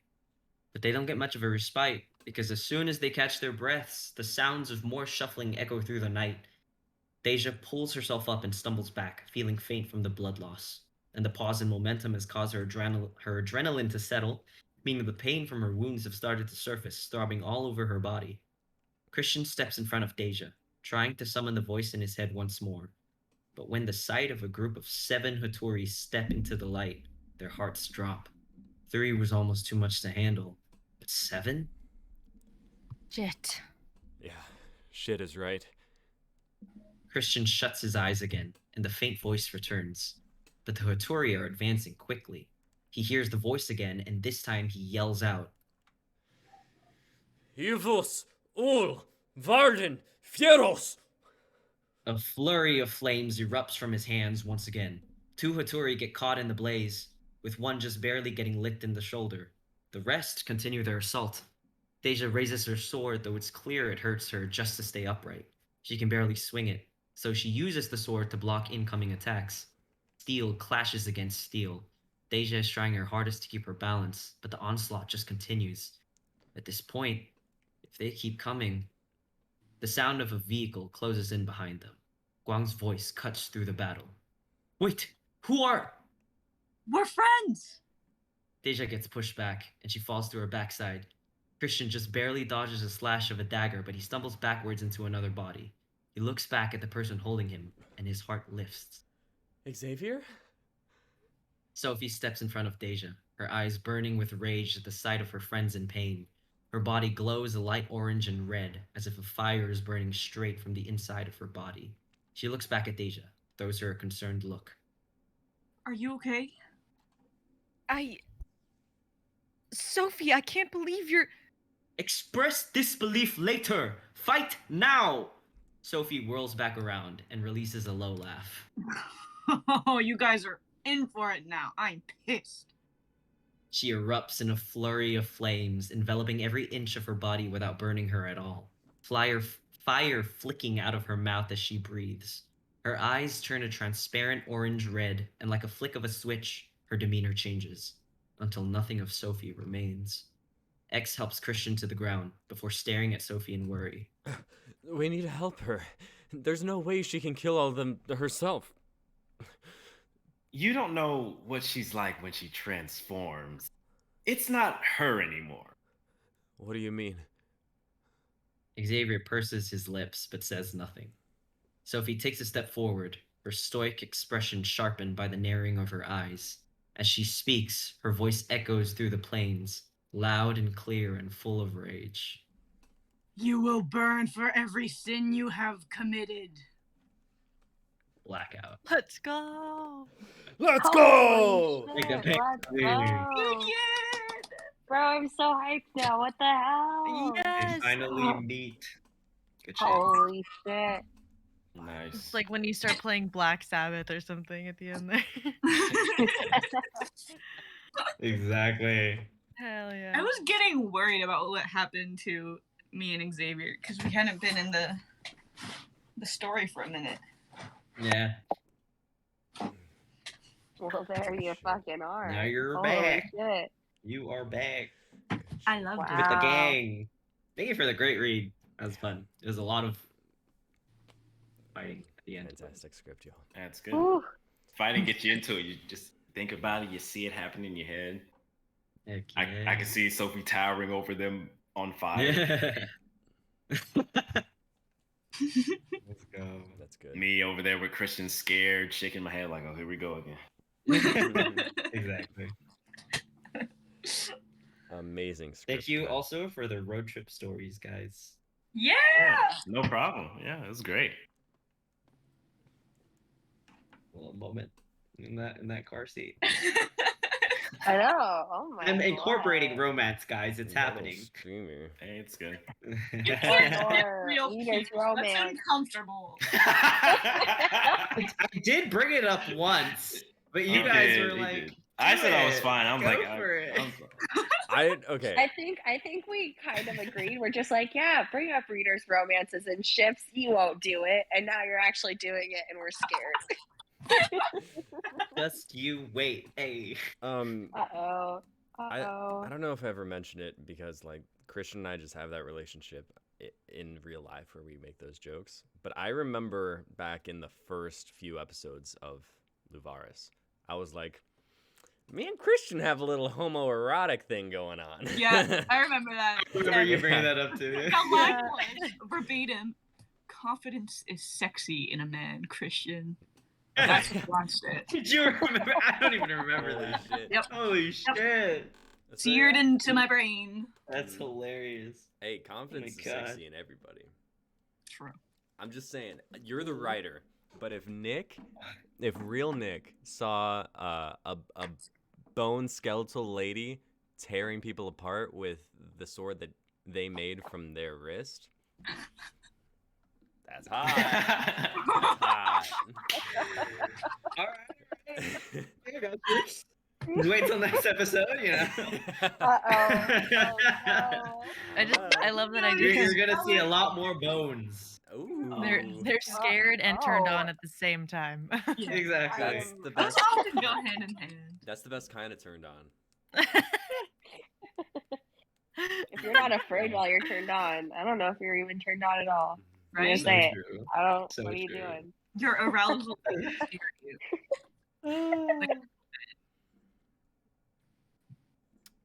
How Humbly Bumbly, thank you for the raid during that as well. That happened like 10 minutes ago. Thank you. Yeah, thank you so Yeah. much. Yeah. Way to go, Des.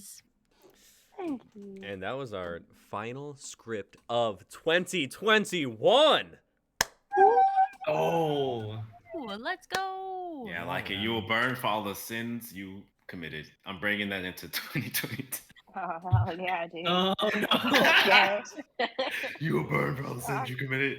Me on Rock and fire roll, dude. forever. Real quick, look, I know we're going late. We're about to wrap it up.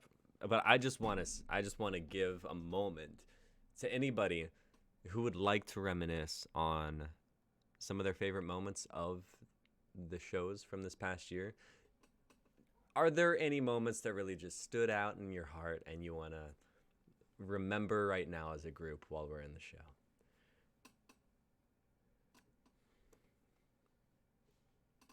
I remember the wasps. the bear Very poop. vividly. The bear poop and the wasp. Fuck yeah. Oh god. I remember just getting typecasted as a mom all of a sudden, and I Oh felt wait, like don't I was forget like, AI. Yeah. AI. oh my god, AI Yeah. too. Yeah, robot Mhm. voice. I think Cowboy great robot thing. voice. No, cowboy Cowboy- narrator. cowboy narrator. Yes. Back pocket. I'm keeping that sweet voice in my back pocket, yeah. and then As you yeah, should. my AI voice. It's fuck yeah. I was gonna say like I loved getting typecasted as mom like 5 times in one night. Not But in yeah. one night. It almost the felt one like night. it was like mom older sister vibes or something like that. Yeah, that checks out. Yeah. That probably happened. That probably happened. Oh, you know what it was? It was mom AI night, and I just kept getting cast as a mom or an AI. That's what it was. New theme night just dropped. Everyone come dressed as a mom or AI night. New theme. Yes. No New day. difference. But you They're the can't tell same. anybody Mom which AI you night. are. Yeah. So, yes, they have to figure it out. You can merge them too if you want. Get weird with it. Go for it. I also remember Sophie's worms. No, not the yeah. worms. The worms. The worms in your What? tummy. I had worms? Yeah, You had worms. you had worms. You had so many You worms. personally Tapeworms. didn't have worms like on you in you. You did not. But What? I don't remember this. What is this? The tapeworms. Your script, yeah. Where they Your took tape- Oh, tapeworms! Yeah. Tapeworms aren't just any worms, they're tapeworms. Well, Gosh, they're there still was, worms. there was also. I know, I'm but scared remember- by how wide those eyes are They're getting worms right now. that slither inside you. But didn't you finish the script Ah. like they were in the bathroom and like a big worm just fell into Yeah. Yeah. And there's Yeah. and then Eggs also played a character that became a giant tapeworm and ate everything and everyone and then exploded. Oh, And then yeah. Yeah, I remember that. Oh yeah. my the restaurant god. was consumed. Yeah. I remember that. That was rough. I was like, how can they make this disgusting? But yeah. Yeah. Yeah, this was also the year of our festivals. We had our first 2 film festivals this year. Holy shit. Mhm. Wow. I Oh can't my wait God, now to we see did. you guys, MC. All of you guys. You know it. Back Oh, in word? I kind of want to MC next time. Hell Yes! Yeah. Yeah, I'll be down sometime. Back in April was our first Yeah. one where we Oh, were all. yes. It's one of my favorite things ever, where we were all stuffed into our apartment on one side of the room watching, and then on the other side we had Xavier Lewis in front of a gray tapestry. Yeah, Oh. that's a good one. Damn. All of the return of PowerPoint the night. prompts. I remember PowerPoint night Oh god. Oh. I Where remember That was Sit- interesting. Sarah whipped out Yeah. the compliments. Oh, That was good. That was cute. what a twist. Yeah. She bamboozled us. Yeah, she was like, "All right, here's the PowerPoint on pasta." Psych. We got heated about the pasta. But then she did. started fucking World War III pasta debate. Pasta wars. And the spaghetti argument happened months after the PowerPoint. Yeah, because party. Sophie fucking called. What did I you call call? curry on noodles spaghetti because curry Yeah, hell? should be eaten with Unfucking rice. believable. No, you're done. Unbelievable. You're Rice done. and maybe Sophie- bread for the leftovers. Sophie, it's time for you to mute yourself. That's enough. Yeah, That we've is heard enough. enough. I you, can't Matt. do this. GG, good game. I'm not gonna Yeah. put myself in the camera off. Fuck you. Oh no. Oh no. Y'all, I'm gonna serve you curry on noodles. I mean, it'll still be good. It'll just not be curry. Are you? Can you believe I'll this? still eat it. I feel like I'm getting. This Why are feels you like gaslighting. I really feel like we're getting Sophie. That's enough. It's too late for this. No, Go to bed. wait, Emily, picture this. You serve her a dish, right? You serve her the dish. She's like, she's eating it. She's enjoying Right. it. Bless you. And then like at the end of it, she's like, you know what? I may have changed my mind. I've changed my mind. It's still spaghetti. No, but can you believe that Sophie has such a visceral reaction to me saying curry on noodles for her to just go, I'll still eat it though. Bro, I'm hungry. You're so Oh, hungry. Unreal. Unfucking real, gang. And again, to reiterate, deep dish pizza is quiche. It's just quiche. I cannot. That's I absurd. cannot. Sophie, you realize I'm We in got the neck Chicago here. right now. You can't say those things. We got Chicago in the can't- house. Let's say You those can't things. say that. It's quiche. That's jail time. That's Oh. you're done. Wow. All right, y'all. Everybody in the audience, you know it. Check us out on social medias. Links down below. We don't have any shows for the next 2 weeks. We will be back in January. I think January 8th, whichever Saturday that is. We'll be back then with a new prompt and a new year. And for the final time of 2021, let's introduce ourselves. Oh, I'm Kai Tam, and I have been emotional at everything that has happened in this stream. I'm Nick Hellier, and I have also been emotional, breaking while narrating Natalie's Grand B script. I'm Sophie, and I've been getting licked down by some horny MILF in the sea of lost souls. Oh my god. Licked down. Yeah. I'm Xavier Pace, and I've been that old fortune teller lady.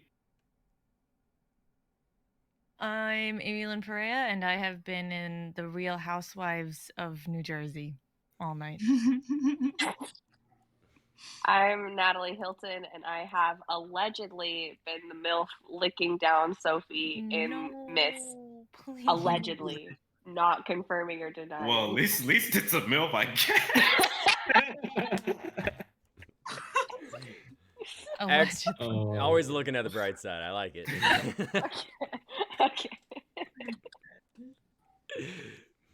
And together we have been The